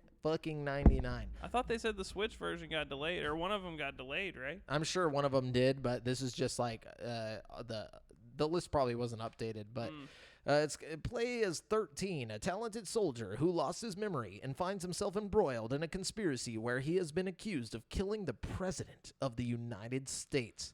Damn, man. Yeah, what an accusation. But I feel like if that was updated for modern times, he would be seen as a hero. The Falconeer. Whoa! Whoa! I'm just saying. Twitter would love this guy. You know what I'm saying? I'm not saying I agree with it. I'm just talking about the times. You're gonna get us shut down over here. Hey, and we look, man. We don't endorse murder. It's not murder. It's assassination. Okay. Yeah. Come on. Fair enough. What do you take me for? Anyways, the Falconeer is coming to Xbox One and Xbox Series X and S and PC on November 10th for $29.99, combining classic dogfighting mechanics and acrobatic twists and turns with an awe-inspiring open environment and bestiary of fantastic enemies in land, sea, and air. The Falconeer is an ocean world fantasy aerial combat RPG. Combining sweet falcons. In the Falconeer, you're like a falcon. No, but and then we have Destiny 2 Beyond Light coming to PS4, Xbox One, and PC on November 10th for $40. Or if you're doing it Xbox, you got it on Game Pass for free. Is that on PC? No, it's not Yeah, on PC Game Pass. Oh, I don't know if it's on PC Game Pass. I just know it's on Game Pass. So that's the only Game Pass that matters to me right now, unfortunately. It might be though. I don't know. I haven't checked. Until they put the fucking streaming Game Pass on iOS, and then we might have a different then story. we got something going. Yeah. In Beyond Light, a new chapter in the Destiny 2 saga, Guardians will explore a new destination, Jupiter's frozen moon of Europa, brave harsh weather conditions, and uncover the secrets that lie deep under the ancient ice, including the brand new raid, Deep Stone Crypt. Did you know that there's an Easter egg? I forgot to mention this on our Easter eggs one. I guess we were doing scary Easter eggs, but there's an Easter egg in Halo ODST for Destiny. Like that long ago. Yeah. There's like a poster in one of the rooms that shows that says Destiny, or it says something like your destiny awaits, and it shows the planet with like the little white traveler off to the side of it. I know Bungie's been talking about that for a long years. time before they actually made the first Destiny. Yeah, you know what I mean? It's so cool to think back like that far. They were already like plotting. They were like, yeah. When they first pulled the curtain off of Destiny, they acted like it was gonna just shatter the fucking earth. You know what I mean? I really thought it was gonna be like the next Me too. Not that Everybody did. I mean, it was good. Don't get me Yeah. wrong, but like, I think we all kind of expected it to just fucking be the next thing, you know? Like we were gonna get jacked into the Matrix or some shit. But anyways, Assassin's Creed Valhalla is coming to Xbox Series X and S and Xbox One, PS4, PC, and Stadia on November 10th, and PS5 on November 12th for $59.99. In Assassin's Creed Valhalla, become Eivor, the mighty Viking raider, and lead your clan from the harsh shores of Norway to a new home amid the lush farmlands of 9th century England. Gosh, I gotta say, with all this next-gen shit going on, Assassin's Creed Valhalla is the real winner here. They're the ones who are gonna make the fucking cash, dude. You know what I'm saying? Just because it looks good? Well, yeah, because the last two games were really, really good. And I feel like this is pretty much your best bet at, like, a really good long game. But they said this one's going to be a lot smaller than the other two that they made. It's going to be smaller than Origins? Yeah. They said it's going to be like a more like narrow focused. Like, I'm okay with that. Yeah. I'm okay with that. I think you can still have a really long, like lengthwise, amount of hours game in a much more condensed space. In both Origins and Odyssey, there's places I didn't go in my entire like 60 hours with the game. Yeah, I just imagine like back when Viking times. It was a lot less condensed areas. Like it was more like open areas. I was about to say, if any of the games need the like sailing from place to place, taking over kind of vibe, it's going to be the Viking game. Yeah. I feel like Assassin's Creed has been hitting them out of the park lately, so I really feel like if you're getting a next-gen console, this is the game to get. You know what I'm saying? Although I have seen some great reviews for the new Watch Dogs games. Or the new Watch Dogs game, excuse me. I've actually seen the opposite. I've seen a lot of people hate it. I've seen 2 bad reviews. One of them was at IGN. But I've also seen a couple of like 10 out of 10 reviews, you know what I mean, that were pretty good. Yeah. Actually, IGN gave it like an 8 or something. You liked the first 2, so you'll I probably liked like the first 2, but this one apparently like the whole you can be anybody system is like really cool. I don't know. Pull up like the Metacritic scores for it or something. I heard like the fact that you can play as everyone and like they use like procedurally generated shit for it, that like everybody looks really ugly. Like really? Like it looks like everybody has like pasted on beards and shit. Like I've it just heard doesn't that, make like, sense. You only like it's actually pretty cool because like you don't come across like duplicate people very often. There's so many people. I don't know. I would probably go for Assassin's Creed, but this seems like the best out of the Watch Dogs games yet. Oh, so. well, I'm sure. I mean, user score is bad. Look at that. Yeah, 4.1. I told you, I've been listening to I some. think that could just be like a performance thing. I heard it wasn't doing as well on the like I heard people's Xboxes were overheating and shit because of it. Yeah, I've also so like one of the things they were saying is like some of the characters that you'll get like they're all, they said like basically all the characters are the same except for like one little thing will make them different from the other characters. Like one lady will like use like a weird drone she can fly around, and they said like it basically makes traversal pointless in the game because you can just get somebody that can fly like right off the bat, and so like there's no point in doing anything. That sounds fun to me. I don't know.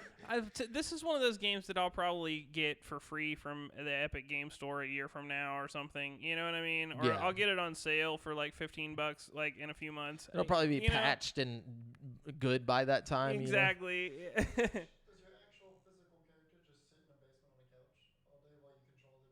No, your physical character is the other people. So like when you control like a gang of people, and you can recruit anybody in the entire world into the gang, and they all have their own special abilities and stuff. Like, and some people are like special. You know what I mean? Like they have like multiple abilities and shit. You know what I mean? I don't know. It looked kind of cool to me, but again, mixed reviews there. You know. Yeah, I think the idea of having like unlimited like random characters kind of is going to make it really hard to like associate with a specific character. I know there's like a way whenever you start the game you can make it like permadeath. Like if your character dies, they're gone, and then like you can just do it without that. You know, so that sounds fun to me. You know, permadeath it. Yeah, I like permadeath. Yeah, I'm a Fire I think Emblem that's the kinda, only. That's the only way I would play it. Like, I don't want to have it to where, like, I can just go around and get any character and nothing matters. It's like... Well, they said the magic of it is when you really feel like you have your own little squad of, like, misfits that are all working together, and, like, when one of them dies, you, like, you're sad about it, and you bring out different characters for different missions that fit the mission more, you know what I mean? Oh, yeah, for sure. And then we got Fuser coming to Xbox One, PS4, Switch, and PC on November 10th for $59.99. From the creators of Rock Band and Dance Central comes Fuser, a non-stop virtual music festival where you control the music. And then we have Gears Tactics coming to Xbox One and Xbox Series X/S on November 10th for $59.99, or you can just get it on Game Pass. Gears Tactics evolves turn-based tactics games Gears Tactics evolves turn-based tactics games, combining signature fast-paced brutal action and character-driven storytelling with customizable squads, upgradable weapons, and, of course, massive boss battles. I think this will be cool. I like those XCOM-style games, you know what I mean? Yeah, and, I mean, it's going to be... I think it'll be really well-polished just because it's like a first-party game. Halo Wars was pretty good. And it was a similar awesome. kind of thing. And then we got Yakuza Like a Dragon coming to PS4, Xbox One, Xbox Series X and S, and PC on November 10th for $59.99 or Game Pass. Dang, And- this is a big month for games, man. Oh, yeah. Whew. A lot of them are coming to Game Pass, though. Yeah. A lot of them are coming to PC, too. So, yeah. I mean, Yeah. and the new consoles. Well, new consoles are Game Pass. New Xbox. True. So, a new chapter in the expansive, action-packed series, Yakuza Like a Dragon, introduces Ikaban Kasuga, a low-level Yakuza member looking to prove his self-worth, and follows him and his motley crew of unlikely allies as they attempt to rise from rags to riches in this modern human drama. And then we have Sakuna of Rice and Ruin coming to Switch, PS4, and PC on November 10th for $39.99. Sakuna offers a genre-defying mixture of side-scrolling action with the complexities of rice cultivation set against the What? mystical backdrop of Japanese mythology. What's this coming to? PS4, Switch, and PC. Damn. And then we have Evergate coming to Xbox One, November 10th for $19.99. Save your kindred spirit in the mythical 2D puzzle platformer Evergate. Players must skillfully guide the childlike soul named Kai through a mythical story of dreams, memories, and reincarnation. And then we have finally Watch Dogs Legion coming to Xbox Series X and S on November 10th for $59.99. As we've already talked about, you guys know what this is. Yeah, and it sounds like this will be the best way to play it. Apparently, it's kind of, struggling on the It's lower tier platforms. catching you know? Xbox Ones on fire and You shit. need to get that ray tracing anyway. So, Yeah. you know. Yeah, if you ain't tracing rays, you ain't even playing. That's the truth right Yeah, there, dog. It's true. But that's it for this week's releases. You guys go grab you some new games. Get into the next gen. Yeah. Get You in know. that next. But before we jump into what we're currently playing, I got the games with gold for Xbox over here. Oh, So- yeah. Sorry, I accidentally did the PlayStation ones during the news. That's so- fine. So there you go. So coming to Xbox One, we got Origami Shadow Edition coming November 1st through the 30th. And Swim Sanity coming from November 16th through December 15th. The best month of gold so far. No, I'm just kidding. No bug snacks. no. You can still grab Made of Skur, Made of Skur, from October 16th through. You can still grab that through the 15th, basically, of November. And then for the 360, you can grab Full Spectrum Warrior from November 1st through the 15th, and then Lego Indiana Jones: The Original Adventures from November 16th through the 30th. You know, I've Sad when Lego Indiana Jones is the best game out of the bunch. I don't know. I kind of want to go back and play Full Spectrum Warriors because whenever I was a kid, I was too dumb to understand like how to make it work. Because it was like they used to use it in the military as like a simulation thing. Like that was the whole point of Full Spectrum Warrior was like, we're going to put out this actual army simulator, and I was like, oh, that's awesome. And I got it and I was just too stupid to really care. And so like, I kind of want to go back and play it now just to see if it is any good. I haven't looked at reviews for it or anything. Might be worth a try. Yeah. Who knows? Might be terrible. It might be more than likely. I mean, you can't really simulate on the original Xbox. Like I just feel like or no, it was 360, right? No. I don't know. To be honest with you, I can't I remember. think if it was original Xbox. Well, maybe Devin, can you look that up for yeah, us? well, Full Spectrum Warrior. Yeah, let us know if that's a Xbox 360 game or an original Xbox game.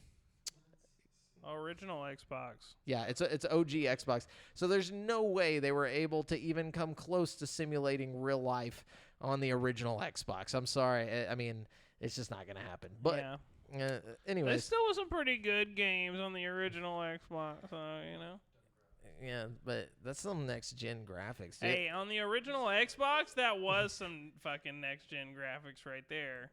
Those textures on the ground and stuff were, like, really good for...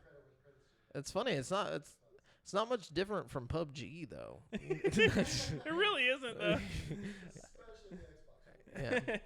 Anyways, what you got, Brent, for currently playing? Currently playing. Okay, Devin, pull up the window.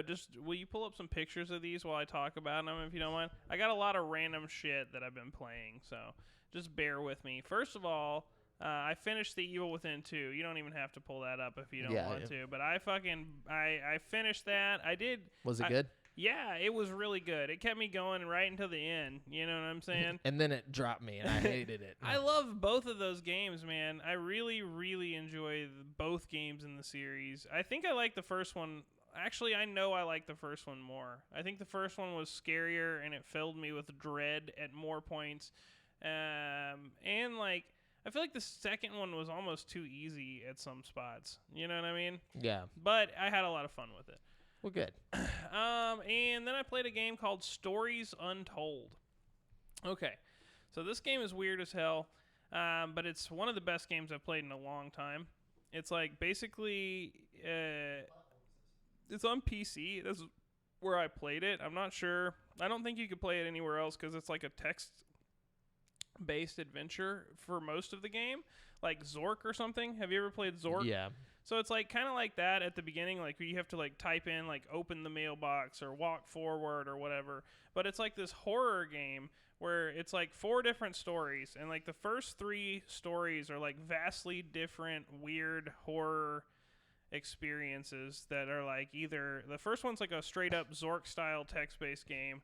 The second one, you're like in a lab and you're like entering commands into this computer and you're trying to like do surgery on some weird alien thing. Nice. And then the second one is like you're in this isolated Arctic like bunker or some shit, and you're like transmitting codes that come through as they like get broadcast through this radio. And all of these have this like scary theme for the episode, and then the final episode ties it all together. I won't like ruin anything, but I highly, highly recommend this, especially if you've ever played any of these old text-based games. You have to have like a very basic understanding of how text-based games work to play this game, which you could probably just look up online and figure it out. But It's a lot of fun. It's really, really good. It's scary at times, but it's I highly recommend it. Sounds interesting. It's really good, and it's. I don't think it would be too demanding to play on. Like, you could definitely play it on your computer for sure. I'm not sure. Maybe on the laptop over there. I'm not sure, but it's really good. Highly recommend it. Then I played Carry On. I'm not sure if I'm saying that right, but that was on. Yeah, it's ION, right? Yeah. Yeah, CARRION. Yeah. And it was on Xbox Game Pass. It's kind of a weird game. Basically, you like play as the monster, and you're like going through eating people. Are you showing this on the thing so everybody can see this? Yeah, I feel like this was a Yeah. It's really interesting. Like, the game starts out and you're like in a lab and you break out of your like test tube and you like go through and you just eat people and get bigger. It's almost like Katamari Damacy mixed with like It or something. I don't know. It's like or The Thing, not It. I don't know.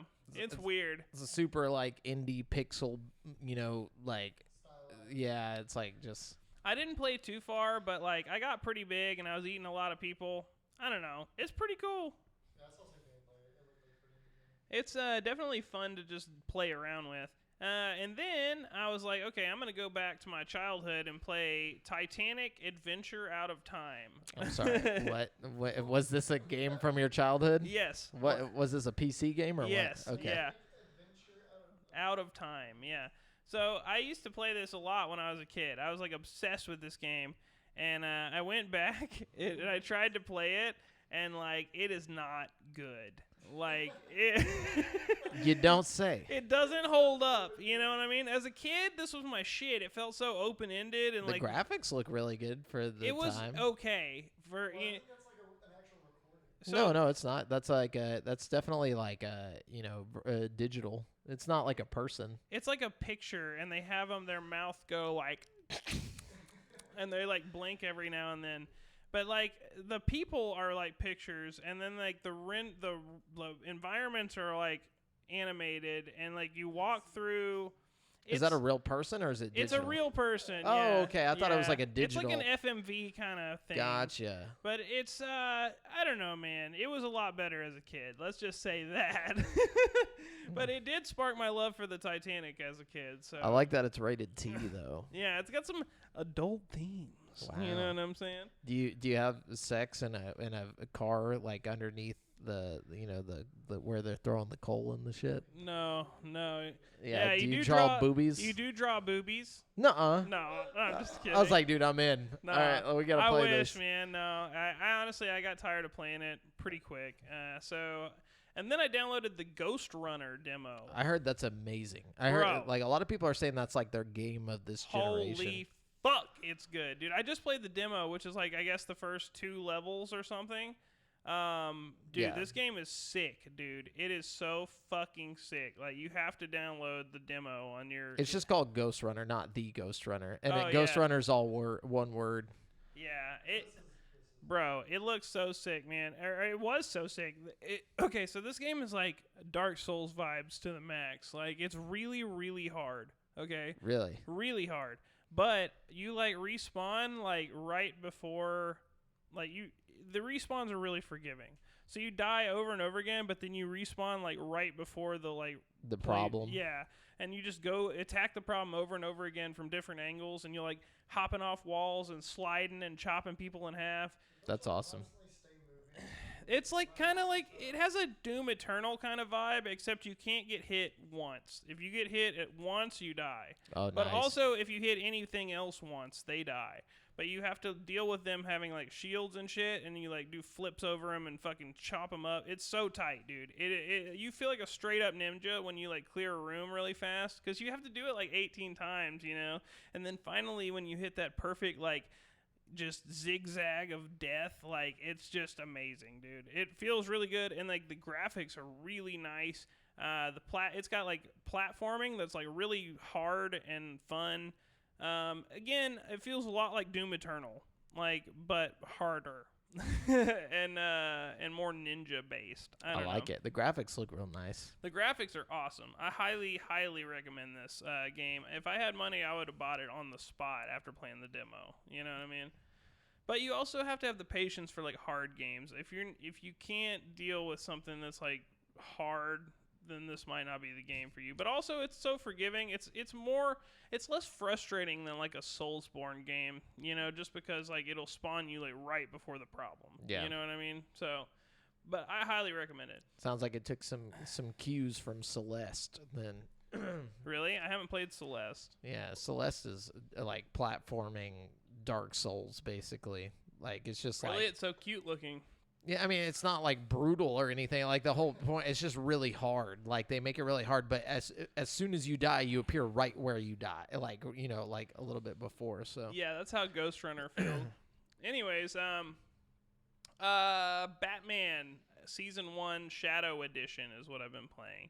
Ooh. So this is the Telltale Batman. Oh. And in my opinion, this is like probably one of the better Telltale games that's ever come out. Is it completed? What do you mean? Like, because Telltale's not a thing anymore, right? I don't know. I haven't played Season 2. I've only played Season 1, but I played Season 1 so long ago that I don't remember what happened. You know what I mean? So I pulled up the game. That's not it. Put Shadow Edition. You put one shadow. Yeah, there you go. Yeah, so I didn't remember what happened basically in Season 1. So I went back to play it again, and when I pulled up the game, it said, do you want to play Season 1 or do you want to play Season 1 Shadow Edition? And I was like, what the fuck is Shadow Edition? Apparently Shadow Edition just makes it all like black and white with like little pops of color like Sin City. Like L.A. Noir, or not L.A. Noir, but like a noir type. It feels almost like exactly like Sin City with like the content and how like the only thing that'll be red is like the blood or like, you know, whatever. It's a really cool way to replay the story, which I only vaguely remember, so it's nice to go through it again before I play the second season. I feel like that it'd be cool like as like a gimmick for like the first like hour, and then after that you'd wish you would have kept color on. I don't think so. I personally I find it a lot more good looking, just with the theme of the game. But then again, I've only been playing for like 2 hours, so I don't know. But it's also like darker than any other Batman story out there. It's the only, like, aside from maybe the Joker movie with fucking what's his name in it. You know what I mean? But this is like rated M. Or Under the Red Hood, dog. What you talk about? Where they kill Robin? Bro, I don't know. This might be darker than that. You know what I mean? You got Batman killing people and shit in this Oh, really? game. Yeah, well, if you choose to, I guess you are Batman, but fucking, it's fucked off, dude. There's some fucked off shit going on in this game, and I like that. You know, I like having a superhero game that's not just all sunshine and roses. You know. Yeah. Because the real world ain't all sunshine and rainbows. Anyways, that's all I've been playing. Cool. I've been playing, of course, Call of Duty Warzone. I ain't even going to talk about it. But and then I started up Red Dead Redemption 2. Ooh. After we did our Easter egg episode. I kind of was like, man, I really want to get into this. Yeah, just so I can explore a bit. I'm not too far into it. I just got to the camp, like, for the, like, where you settle up on, like, whatever the fucking mountain thing after you do the train heist and shit. But yeah, like I just got done with the train heist and all that. Like, which the part where you're on the frosty mountain is pretty long. No, I'm off of that. Oh, you're off of that? Yeah, okay, okay. I'm out of the mountain. Like, we're in our first little encampment. Like, oh, okay, cool. Yeah, so which would surprise you to know that it takes like 2 to 3 hours to get to this point. I'm like, holy shit. Like, I just got out of the fucking intro to the game, and it took me, like, forever. It takes a while before they, like, take the fucking reins off of you. You know what I mean? It's so slow. Like, it's not bad. It's just like, oh, my goodness. Yeah, and, like, hunting for deer and, like, doing all this dumb shit. I'm like, and there's, okay, one thing I gotta complain a little bit about. Like, I love it so far, but there are so many different buttons and button combinations and things that, like, I'm like, there's no way I'm going to remember all this. Like, oh, you do, though, eventually. And then you go to play a different game and you're, like, trying to do fucking stupid shit. Like, the whole... You'll get to a point where when you're using, like, single-action revolvers, you're, like, pushing the button to make him pull the fucking hammer back and shit on the gun before you even shoot. You know what I mean? Like, weird things like that. It's like and then whenever you're riding the horse, it's like, oh, don't forget, if you go too fast, he'll buck you off. And if you want to ride with your guys, you can push forward and double tap X to move up in the thing. I'm like, dude, I just want to fucking play the game. Like, I just want to hold a button down and follow this guy. But, like, the whole time I'm riding with him, it's like, well, if you want to change, your position in the line, like, why would I want to do that? What does that have to do with anything? Why would I need to change my position in this line? Like, it's just them talking. It's attention to detail. I get that. It's what makes that game so great. You know what I mean? Yeah. Little things to be able to do like that just adds to their... I could understand, like, the role-playing thing if I wasn't already playing as someone. Like, if I was like a unnamed protagonist that I got to name myself, then sure. But you're playing as Arthur, whatever. You know? But Arthur is like a reflection of you, I feel like, because you can customize him so heavily. Like, you can change that's true. Almost his entire appearance. Like, I just got to the point to where you can, like, do any customization. So, like...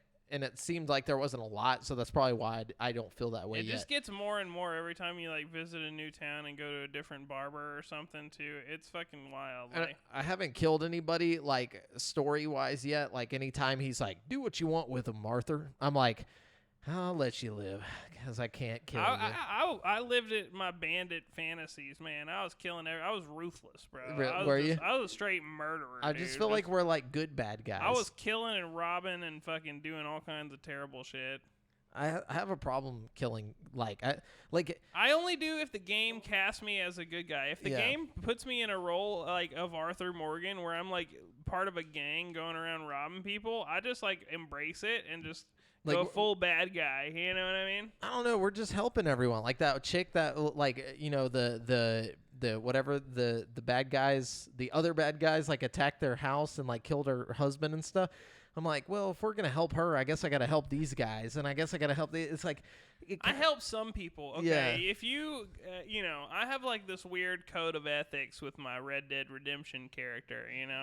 You gotta, like. I don't know. I gotta respect you. You gotta have my respect if you want to survive. PS4. I played it on Xbox, actually. Yeah.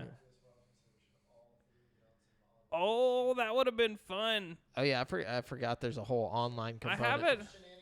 I have it on PC, but I don't know. I don't know if it's crossplay. No, it's not. I don't think so.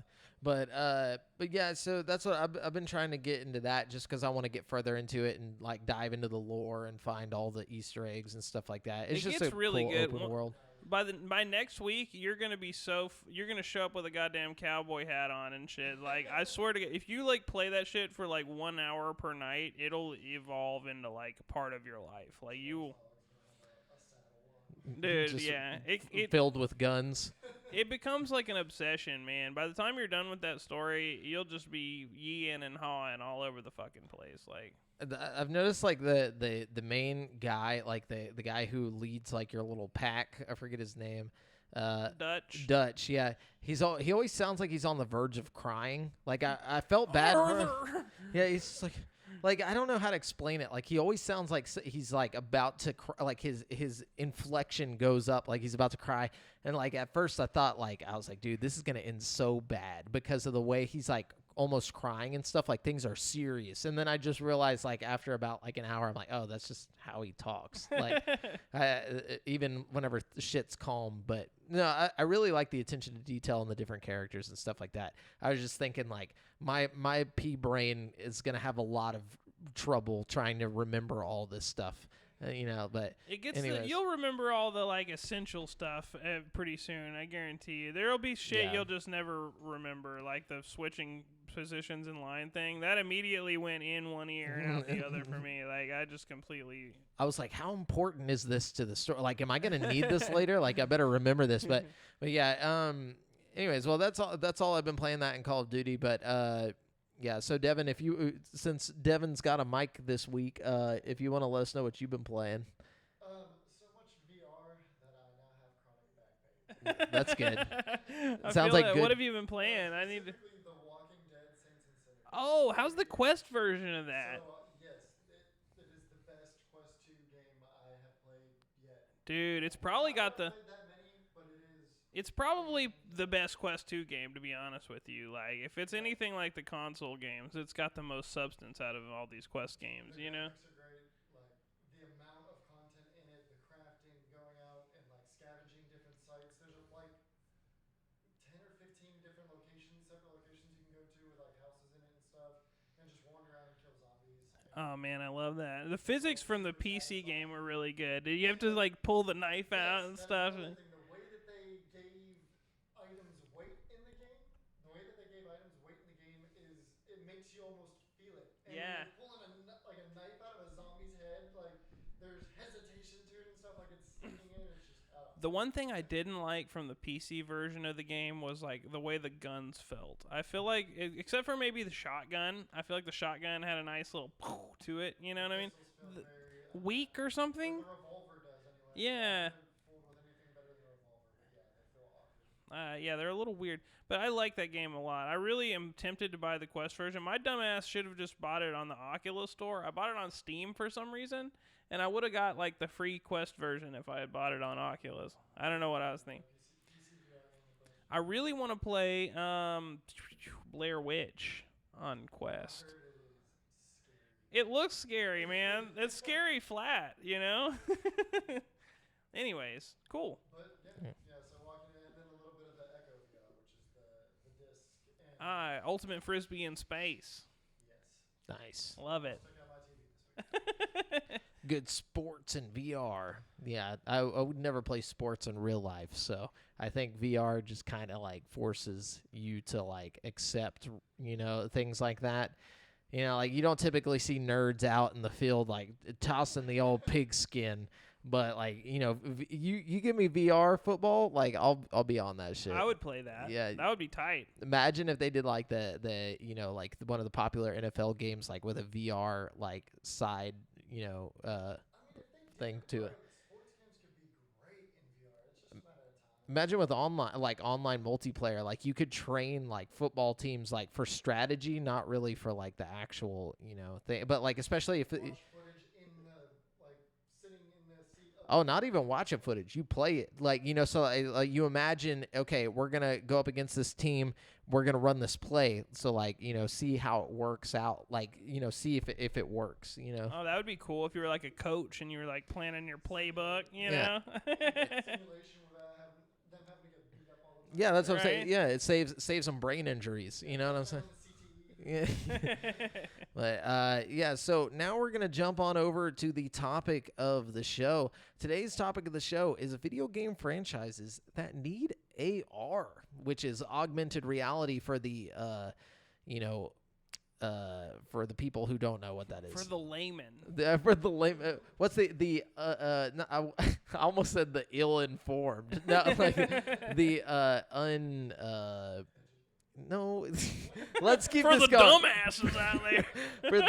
for the morons. No, like whenever you it's like unintroduced. What's the word for it? It's like Uninducted. The something like that. uninitiated. Yeah, there we go. Let's say that. Does that work? That works.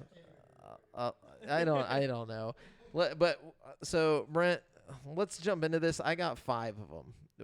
Like 2 of them are like a Dublo, one of them has 2. That's all I'm saying. Wait, what? So like one of my items has 2 that are very similar, so Oh. I'm just bringing them both up in the same one. But Okay. anyways, how many you got? I got. Let me check my list. I'm sure a lot of ours are going to be similar. I've got 8. Holy shit. Yeah, I went off, bro. All right, let me go first then. Okay, and I tried to make mine like kind of punny for the most part, like to involve AR. There's no So- puns here, just serious fucking AR ideas. Then that I are don't gonna- want it. That are gonna blow Okay. your dick off. Yeah, I It's can true. tell. OR, other reality. No, okay, so Star Fox and F-Zero, I believe, would be really great for AR. This is the 2-for-1 one. Yes. And so this is okay. So you know how Mario Kart Live just came out, where Yeah. it's like the actual toy with the little thing on it, and with your Switch, you use it for augmented reality. Yeah. So for Star Fox, I want drones. And I want it to be called Okay, you know how they're called R wings. I want them to be called Star Fox AR wing. Oh, that would be sick, dude. Yeah. So the You game could is. be playing over your like house and stuff. Yeah, and like it makes like it look like space or whatever area you're using. fucking Star sick. Fox AR wings. And then also F-Zero would be cool to have like all the different vehicles, because like you buy them like how you buy the Mario Kart cart. It'd be cooler to be like, oh, I bought the Falcon, like the blue Falcon or whatever, for and all the different characters. Bro, you And- thought the Nintendo fucking RC car was expensive. Wait till you get the Nintendo drone, dog. Jesus. Yeah, but with the F-Zero one, you could have a real focus on like boost and like speed plates to make it different from the Mario Kart Live thing. So like how they set up the little 4 goalposts in Mario Kart Live to make your track. Yeah. Well, this one you set it up, and like there can be like little virtual like pads that whenever you go on it, it speeds up the thing, and like it's really Oh, speed that'd be focused and stuff sick. like that. So that's my first little pick there. Okay, I have one that's also inspired by Mario Kart Circuit or whatever. Mine is actually going to be Hydro Thunder AR. Okay? So it's another like toy. We It's just another put it in toy water. vehicle. You put it in any body of water, and A it cup. becomes a Hydro Thunder track. I So you like put it that. in your swimming pool, you put it in the ocean, you put it in a lake. It doesn't fucking matter. You're Hydro Thundering all over the place. You know what I'm saying? But how do you track like so like with Mario? And this is what I was trying to figure out with the drone thing. Is like, how do you track this? Like, Okay, let me go ahead and just preface this right now. A lot of my ideas use like theoretical AR technology That doesn't that exist. probably doesn't exist yet. You know But what I'm will. saying? But will. Okay. A lot of mine has like a concept that, okay, we're mapping the environment around us. You know what I'm saying? With some kind of like digital bloop bloop. Maybe you know what I mean? Maybe you could put like, okay, so maybe you could like open your GPS on your phone and like drop pins, like Oh, yeah, know, that's like a good something like idea. that. Like, look at me, I'm already coming up with the future of AR here. All right, so that's how we'll do it. Yeah, or you could just ride the boat in like a circle or something and say And it that's, tracks that's it? your lap, and you want to Yeah. just follow that circle. You know what I mean? I like that. And like you can, whenever you look on it, you'll see that like a line that shows you where that track just happened. Yeah. And that's awesome. Okay, my next one. This one is Among Us AR. This would need to be Oh. in an arcade style setting, like at Incredible Pizza or something, where they have like a big room and they have headsets. So everybody gets an AR headset. It turns the entire area into a ship with AR, and obviously you'll have like they can switch up the map, like they can change things just by switching the level, but each person's clothes will turn a specific color. Like whenever you have the AR on, like you'll see the person, but their clothes will look different, through the lenses. But when they are killed, the headset will show a body where the player was killed, and the real person will continue on as like a ghost. So you're basically just getting like full Among Us, but you have like 10 friends like at a party, like Dave and Buster's or whatever, just like in this room living it out. Okay, I like that idea, but I have a problem. What's that? How do you continue as a ghost without people seeing you if you're in AR? They know you kind of have to do like a little like I'm not gonna tell you who killed me. Like it's more like, because you're gonna have like all these separate rooms and stuff. You still have the same concept of like, okay, Jim just died in that room. You know what I'm saying? Like, and whenever that person died, like you can call meetings and do all that stuff. But what if you did the same idea in VR? But then, You know then what I it mean? wouldn't work for this this topic. I know it wouldn't work for this topic, but like imagine you do it like the Far Cry VR game that's coming out. Like exactly like you're saying, you have this like setup built around it. That way when people died and they're ghosting around, like you could do that, Yeah, like yeah. you wouldn't know who was dead or whatever. You'd just like feel somebody's presence walking around, I don't know.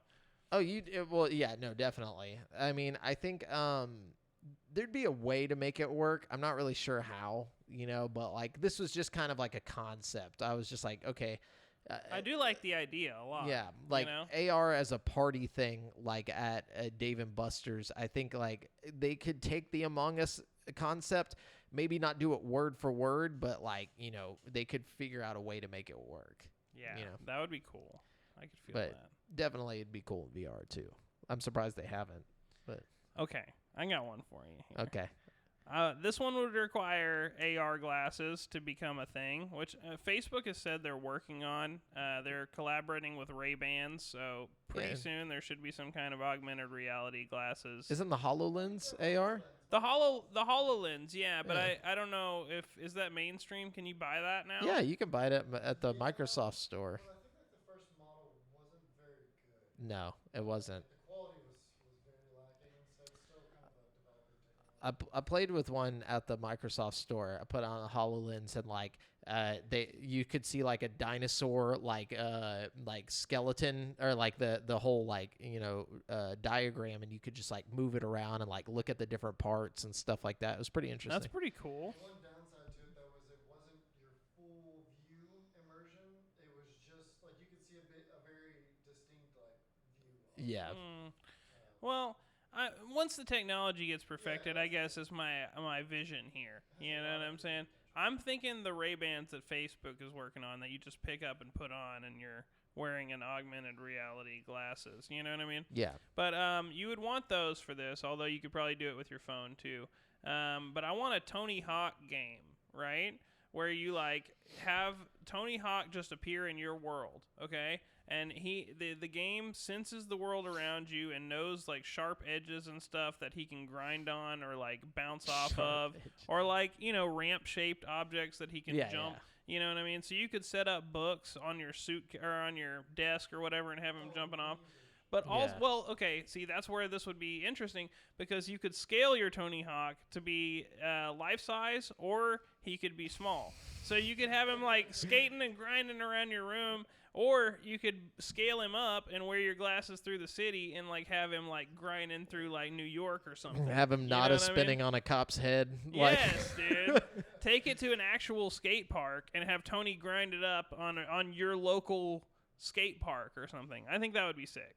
Yeah, how would you control it though? Well, probably a controller, a Bluetooth controller, Okay. hooked up to the glasses. Nice. That's what I I like was that. thinking. Yeah. Okay, so my next one is Super Smash Bros. Melee mobile AR. So Turn any flat surface, shelf, table, a stack of books into a Super Smash Bros. Level. I have this exact same idea on mine for sure. Same rules, just set up your stage, pull out your phone, and smash, bro. That would be so sick. Yeah. That's how I do it. Think about the possibilities there. Like, you could be sitting outside with your friends and have like a Smash Bros. Battle where they're all fighting on top of like the railing for like some kind of. I want same controls, everything. Like, I want it to feel smooth. Like, if you want to use a Bluetooth controller, you can. But the way that you do it is like you get that Bluetooth controller for the iPhone or whatever that holds the phone in front of you while you're playing. That way you can see where it's at. Like you set the parameters, and then so your friend has the same thing as long as he's looking at the same. So he could be sitting across from you, looking at the action going down in the middle between you, and that would be sick. And your friends you could look can at it from watch any it. angle. That would be so tight to like get up in the like thing and get all close to it. You know, I don't know. Yeah, dude, it'd be tight.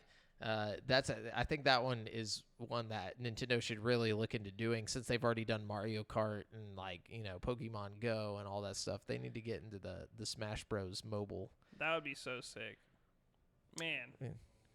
Yeah. And that could just work with the existing Smash Bros. Game. If you could just make that like a level, just like when you go to level select, just pick AR mode or something, and it just bloop. You know what I mean? Exactly. All right, what you got? All right, let's see. I want a Yu-Gi-Oh game. I don't know. This probably doesn't count as like a video game. I'm sorry. Yeah, it'd just be like a trading card game. Sorry if I'm bending the rules, but there's Yu-Gi-Oh video games. But like, I want like an app on your phone where you could just be like looking at any Yu-Gi-Oh game that's being played and just point your phone at it, and it would bring up like a 3D representation of all the monsters and traps and stuff on the field. You know what I mean? Like, just you could take it to any tournament and like put your phone up and like watch the tournament through the phone. Yeah, more as like an interactive experience. Exactly. Like, you just watch the card game that you're playing through it. So it's like Blue Eyes White Dragon, and then it's just like. Exactly, and you could do it. It wouldn't just be aesthetic. Like, you could have like a life point counter on it, or like. Well, so.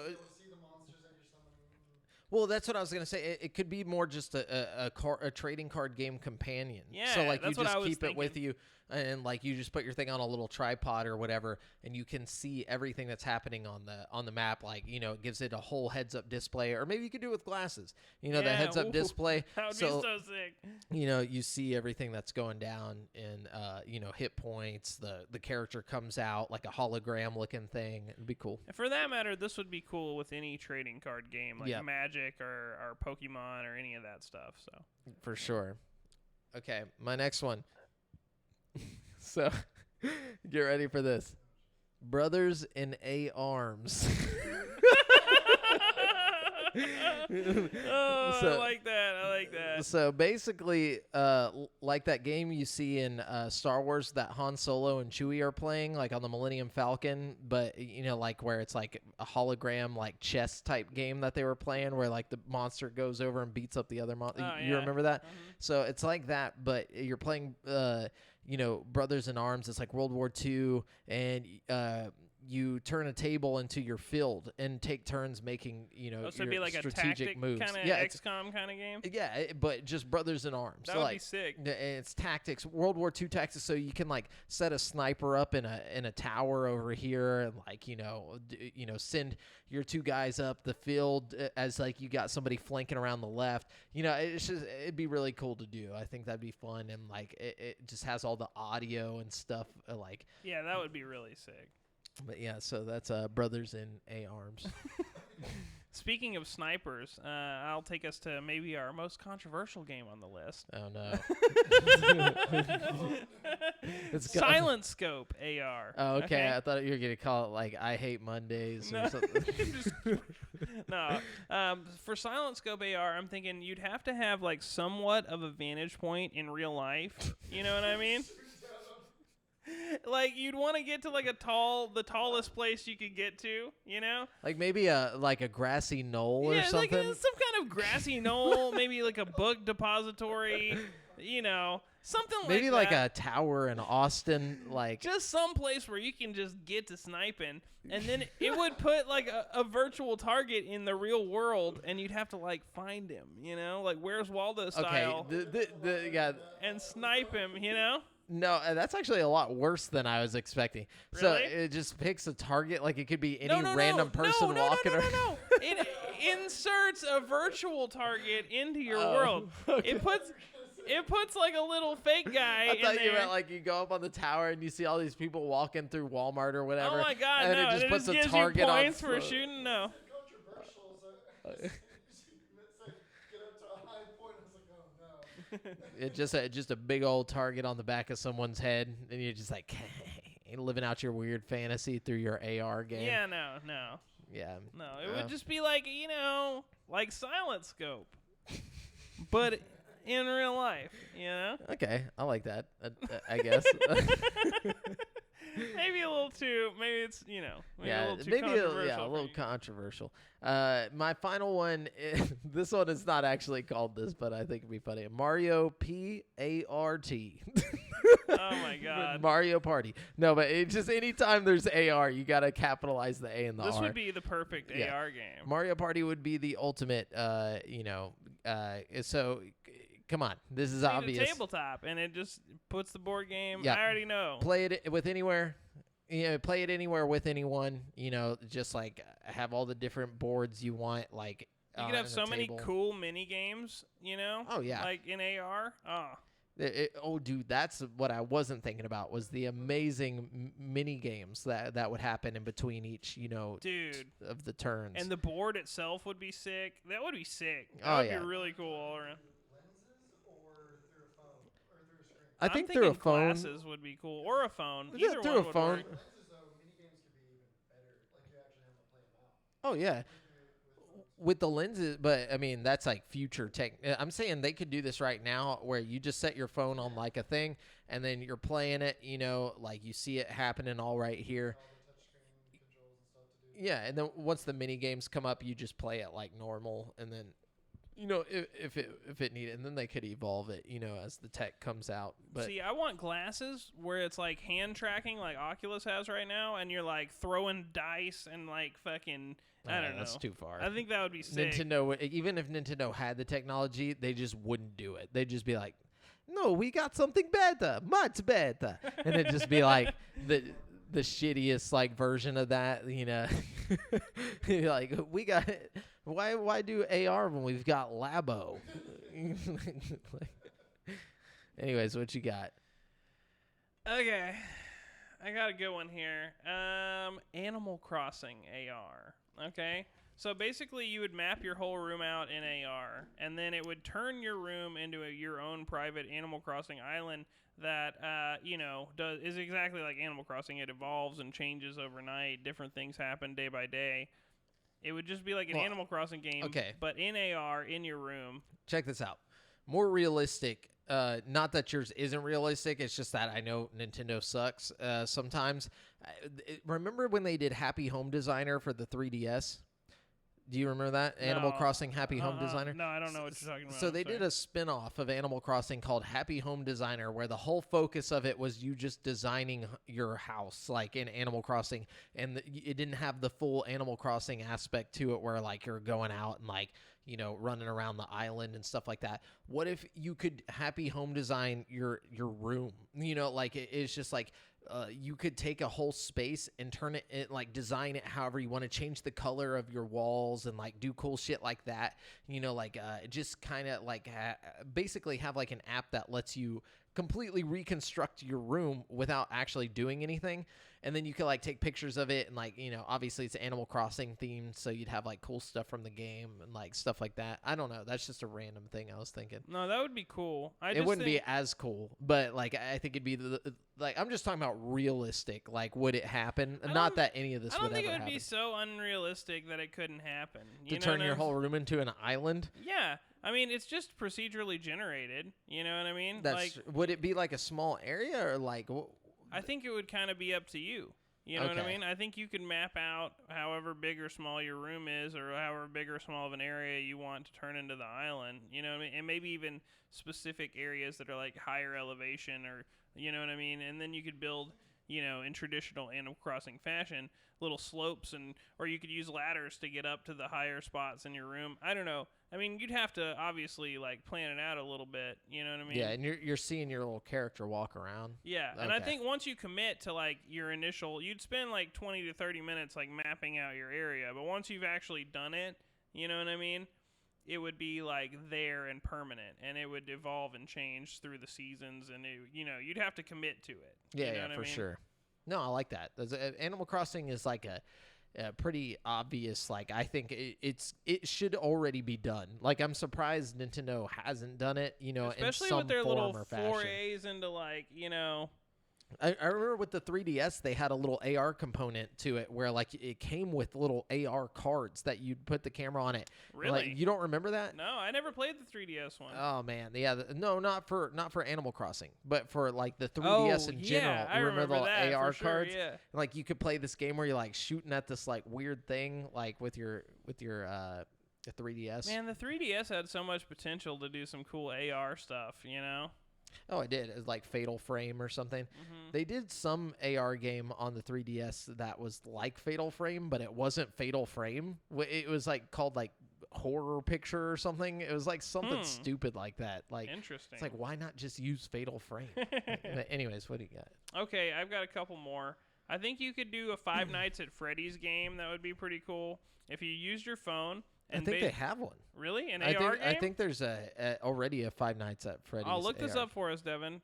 But if my vision here is that you'd like take it and like, assuming your room had two entrances, if not, you could probably just draw like a fake door on one of the walls. You know what I'm saying? Yeah. But you'd want two doors in your room, okay? And then you'd have like, the computers and stuff you need in between you, And so it'd basically just be like any other Five Nights at Freddy's game. Yeah, see, they have one. Really? Yep. No fucking way. I bet that's tight. My bad. I should have done my research a little bit better. I'm gonna have to check that out. It's called Five Nights at Freddy's AR Special Delivery. Man, what's this? What platform? They is should have that? called it Special Deliv AR. Really? How much does it cost? That's what I want to know. Yeah, just click on click on that first link up top left. Yeah, click on that. Let's see what that is. Read the little description. Yeah, it looks free. Oh, I'm getting that, baby. Yeah. That might be kind of good. It's probably not as good as my mind is making. It's got like a 4.5 out of 5 on the review. On both app stores, yeah, pretty good review. Cool. Yeah. I like that. Okay, sorry about that. Bringing you things that are already there. All right, you're good. And then my other idea is basically, okay, in VR, there's a game called Space Pirate Trainer that's really popular. And basically the whole premise of the game is you're running around this platform shooting robots that are like flying around in the air above you. Oh, I played that. Yeah, it's one of the staple VR games from back in the day. You know what I mean? But I'm thinking, like, why not make that an AR and, like, have your guns or whatever, have your robots, but just be in your house. Like, be able to duck behind your furniture, shoot up the robots. I don't know. I think that would be really cool. Yeah, I think that would be really interesting with glasses, like you were saying. You'd have to have glasses for that one especially. And not, you shouldn't have to buy any peripherals. Like, it should just be, like, your hands. Like, you look down at your hands, and there's just guns. Like, I think that is going to be a thing, especially with, like, the Facebook augmented reality glasses coming on. Yeah. Because it's really not that bad as it is. I mean, like, it's not, like, perfect, but, dude, like, when you're looking at your hands and stuff and, like, picking stuff up in a game with your actual hands, it's like, holy shit. Like, this is pretty crazy. You know what I mean? For sure. I think AR is going to be the next thing. Like, I think VR is just, like, I'm not hating on VR, but I think AR is going to be the popular version of, like, that whole, like, alternate reality thing, like, just because it'll be so much more compatible with real life. Like, you'll be able to walk into, like, like once the internet becomes a part of AR, where like you can just go and you're like, damn, I don't know how to fix this, and you just like pull it up on your AR thing and it'll show you like, oh, you know, like things like that. See, I think we're thinking about this in too narrow-minded of a way, because I think in 20 to 30 years from now, AR and VR will be synonymous. They're going to have glasses that'll be so small they'll just like fit on your face, and when you go into VR mode, it'll just transition lenses the fucking things into darkness, and you'll suddenly be in VR. I really think that. You know what I mean? And I feel like AR, when it gets really good, is going to be a lot more integrated into lifestyle. That's what I'm talking about. Yeah. Yeah. Whereas VR is going to stay In the gaming realm. Mm-hmm. Because AR, you're limited to your surroundings, whereas VR can You can go anywhere. Yeah.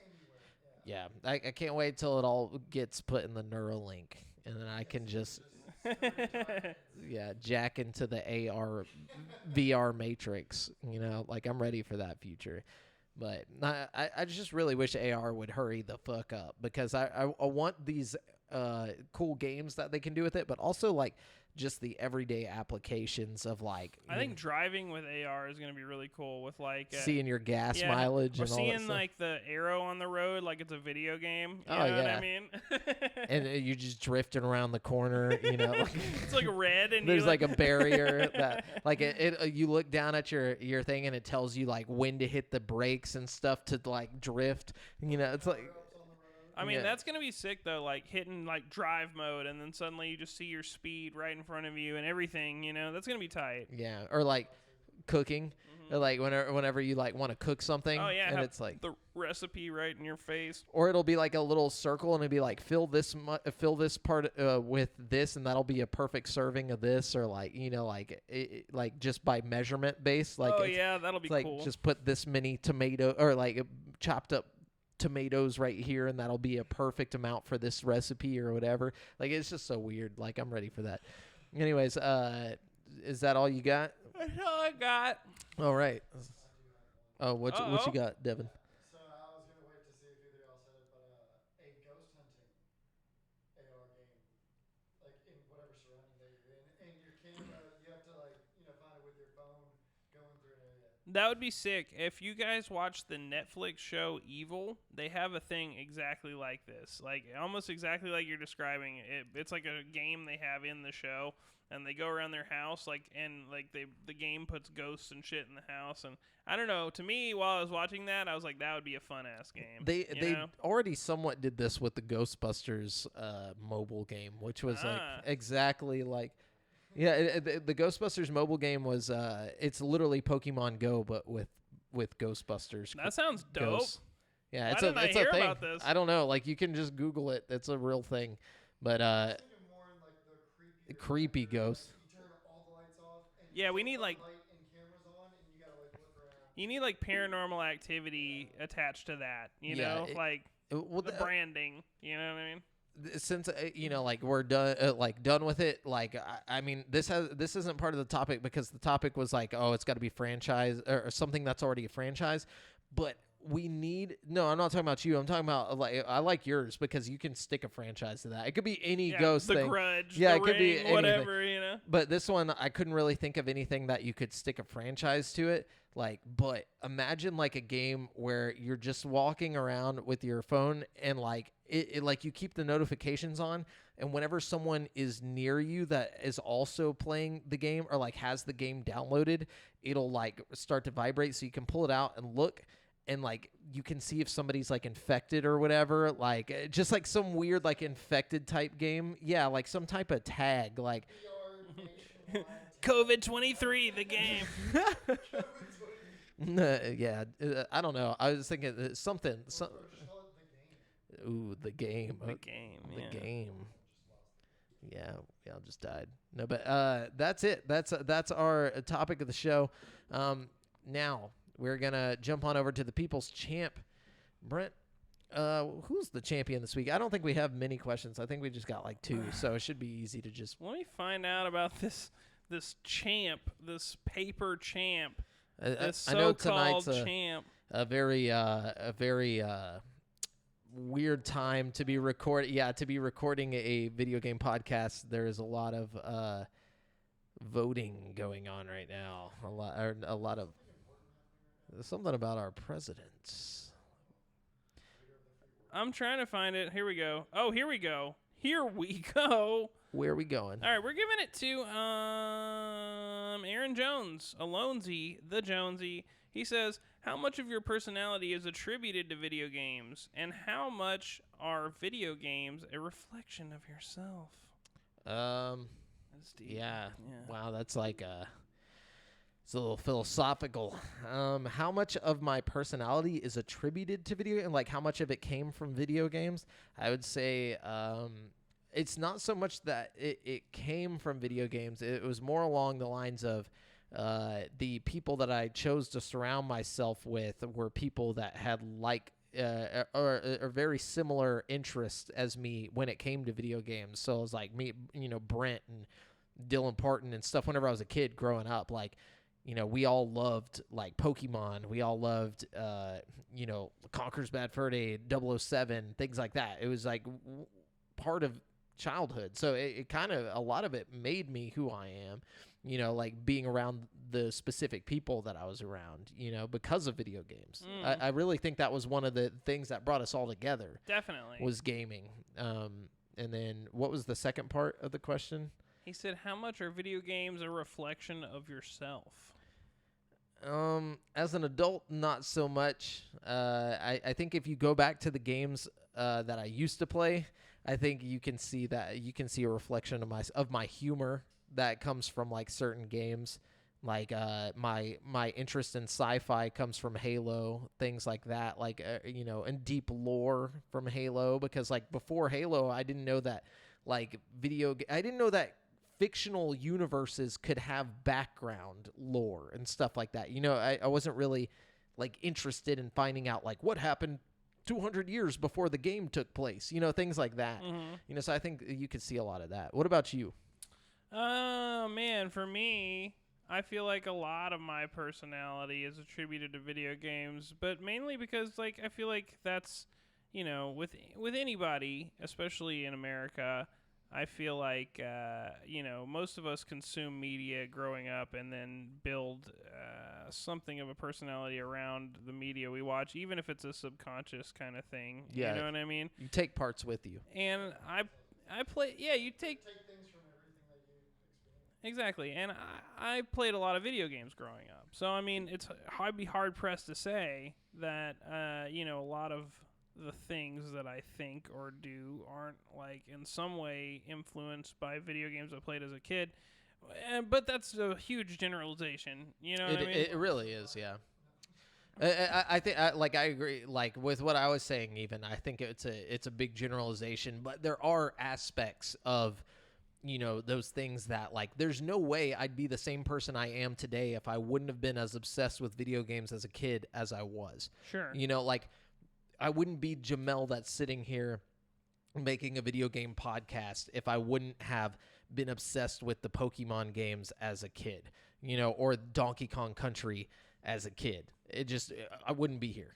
Yeah, I think a lot of, the stuff I like today is a product of the games I consumed as a child, Like, I like things with long exposition dumps and, like, big, stories that are, like, kind of more grandiose than normal, and I think that's a product of me being obsessed with, like, really long RPGs as a kid, That's why I prefer, like, a Netflix series over, like, a movie or something, because I want more content elaborating on the one thing, you know what I mean?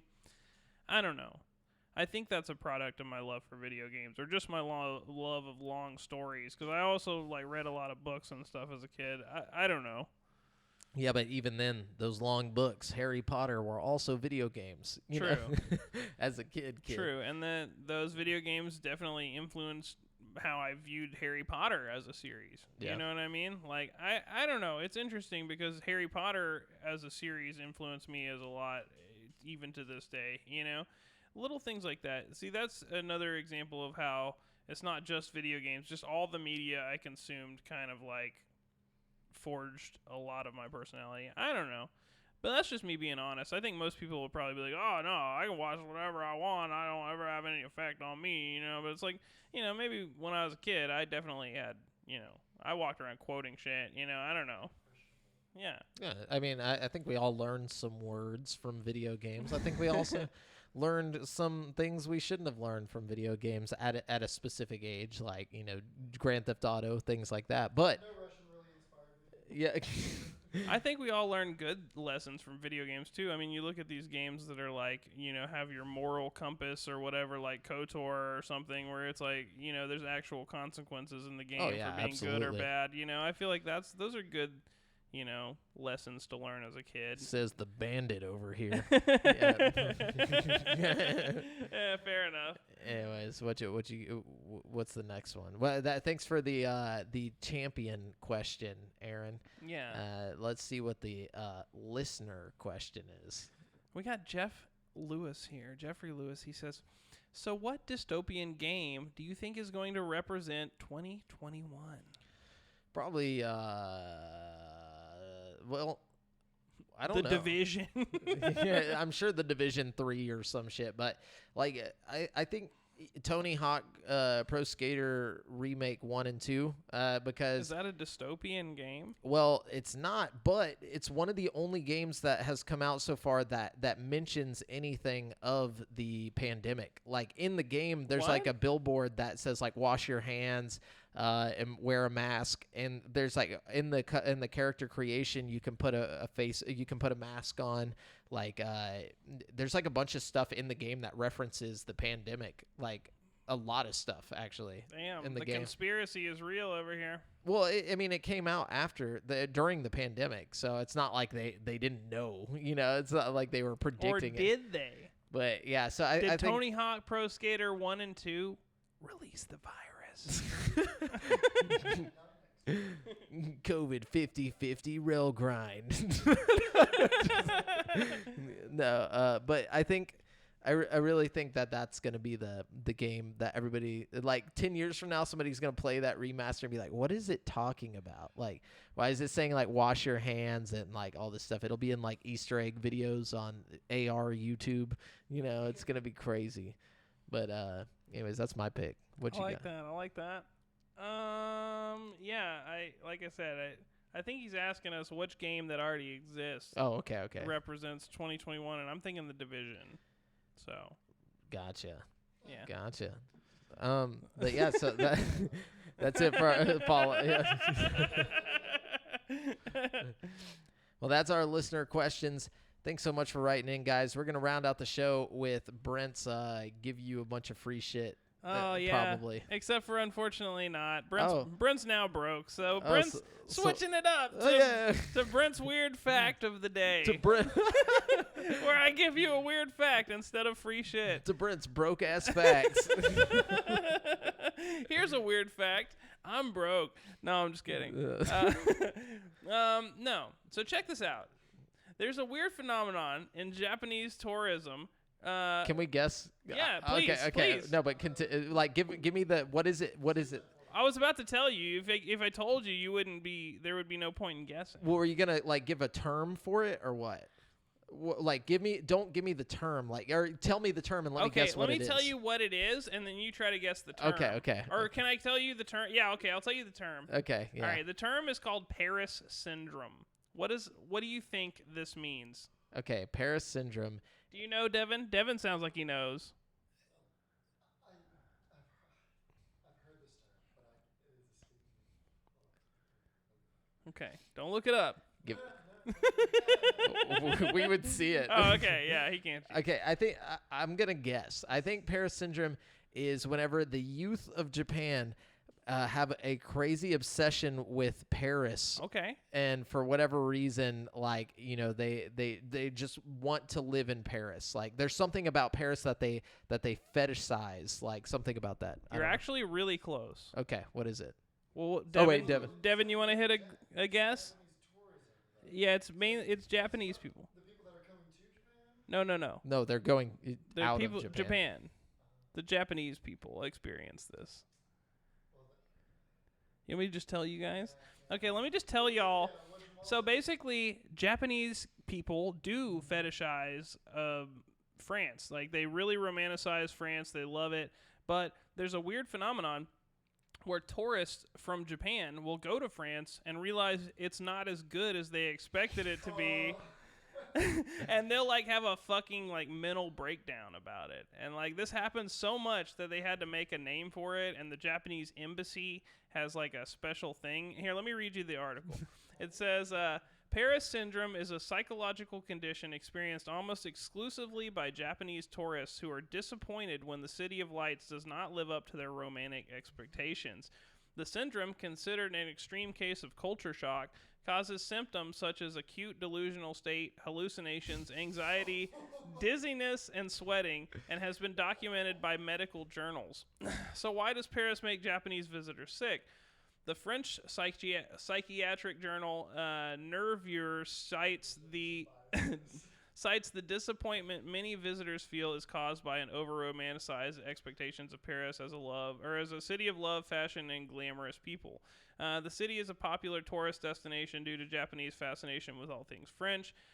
Cities such as Tokyo are filled with French patisseries, whatever that means. Probably somewhere you get pastries or something. And luxury French fashion outlets such as Chanel and Louis Vuitton. Around 6 million Japanese people visit France a year. In Japanese popular culture, Paris is associated with romantic films such as Amélie and is thought to be the stuff of fairy tales, cobblestone streets and all. When reality of modern city of Paris sets in with its notoriously rude service and confusing public transport, some tourists simply cannot cope with their expectations being dashed. Combined with the exhaustion, language barriers, and culture barriers, homesickness and culture shock can cause serious psychological distress. The Japanese embassy in Paris repatriates up to 20 tourists a year, sending them home with a doctor or nurse to ensure they recover from the shock.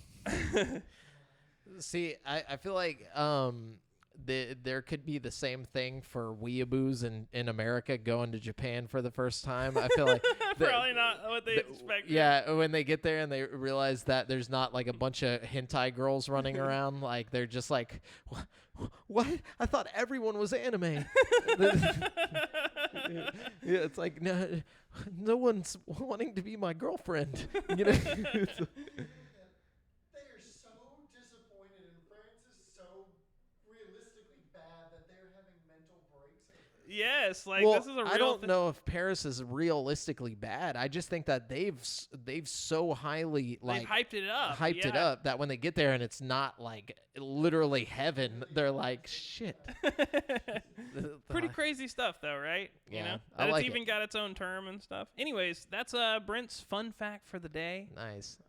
I'm so used to guessing shit at this point. Like at this part of the show, like I feel lost when I can't guess something. So like we should do more Brent's weird fact, and I just want to guess it. I'll let you guess every time. Yeah, It'll be great. I like that. As long as you're broke. No, but remember, guys, you've been listening to GameSpeak Podcast, courtesy of GameSpeakPodcast.com. The show posts for free every Wednesday on all podcast platforms, but you can watch it live before anyone else on twitch.tv/GameSpeakPodcast every Tuesday evening at 7:50 p.m. CST. Be sure to submit any questions you want us to read on the show to the GameSpeak Podcast Facebook group at facebook.com/group/GameSpeakPodcast. Check out our video content on youtube.com/createforsanity, where you can see the live version re-uploaded, or you can watch our movie trailer reactions. And if you want to stay up to date with your boys, you can find me on Twitter at the handle @JofferJamel, and Brent at Brent Has One. Devin, what's yours? Go ahead, say it in there. At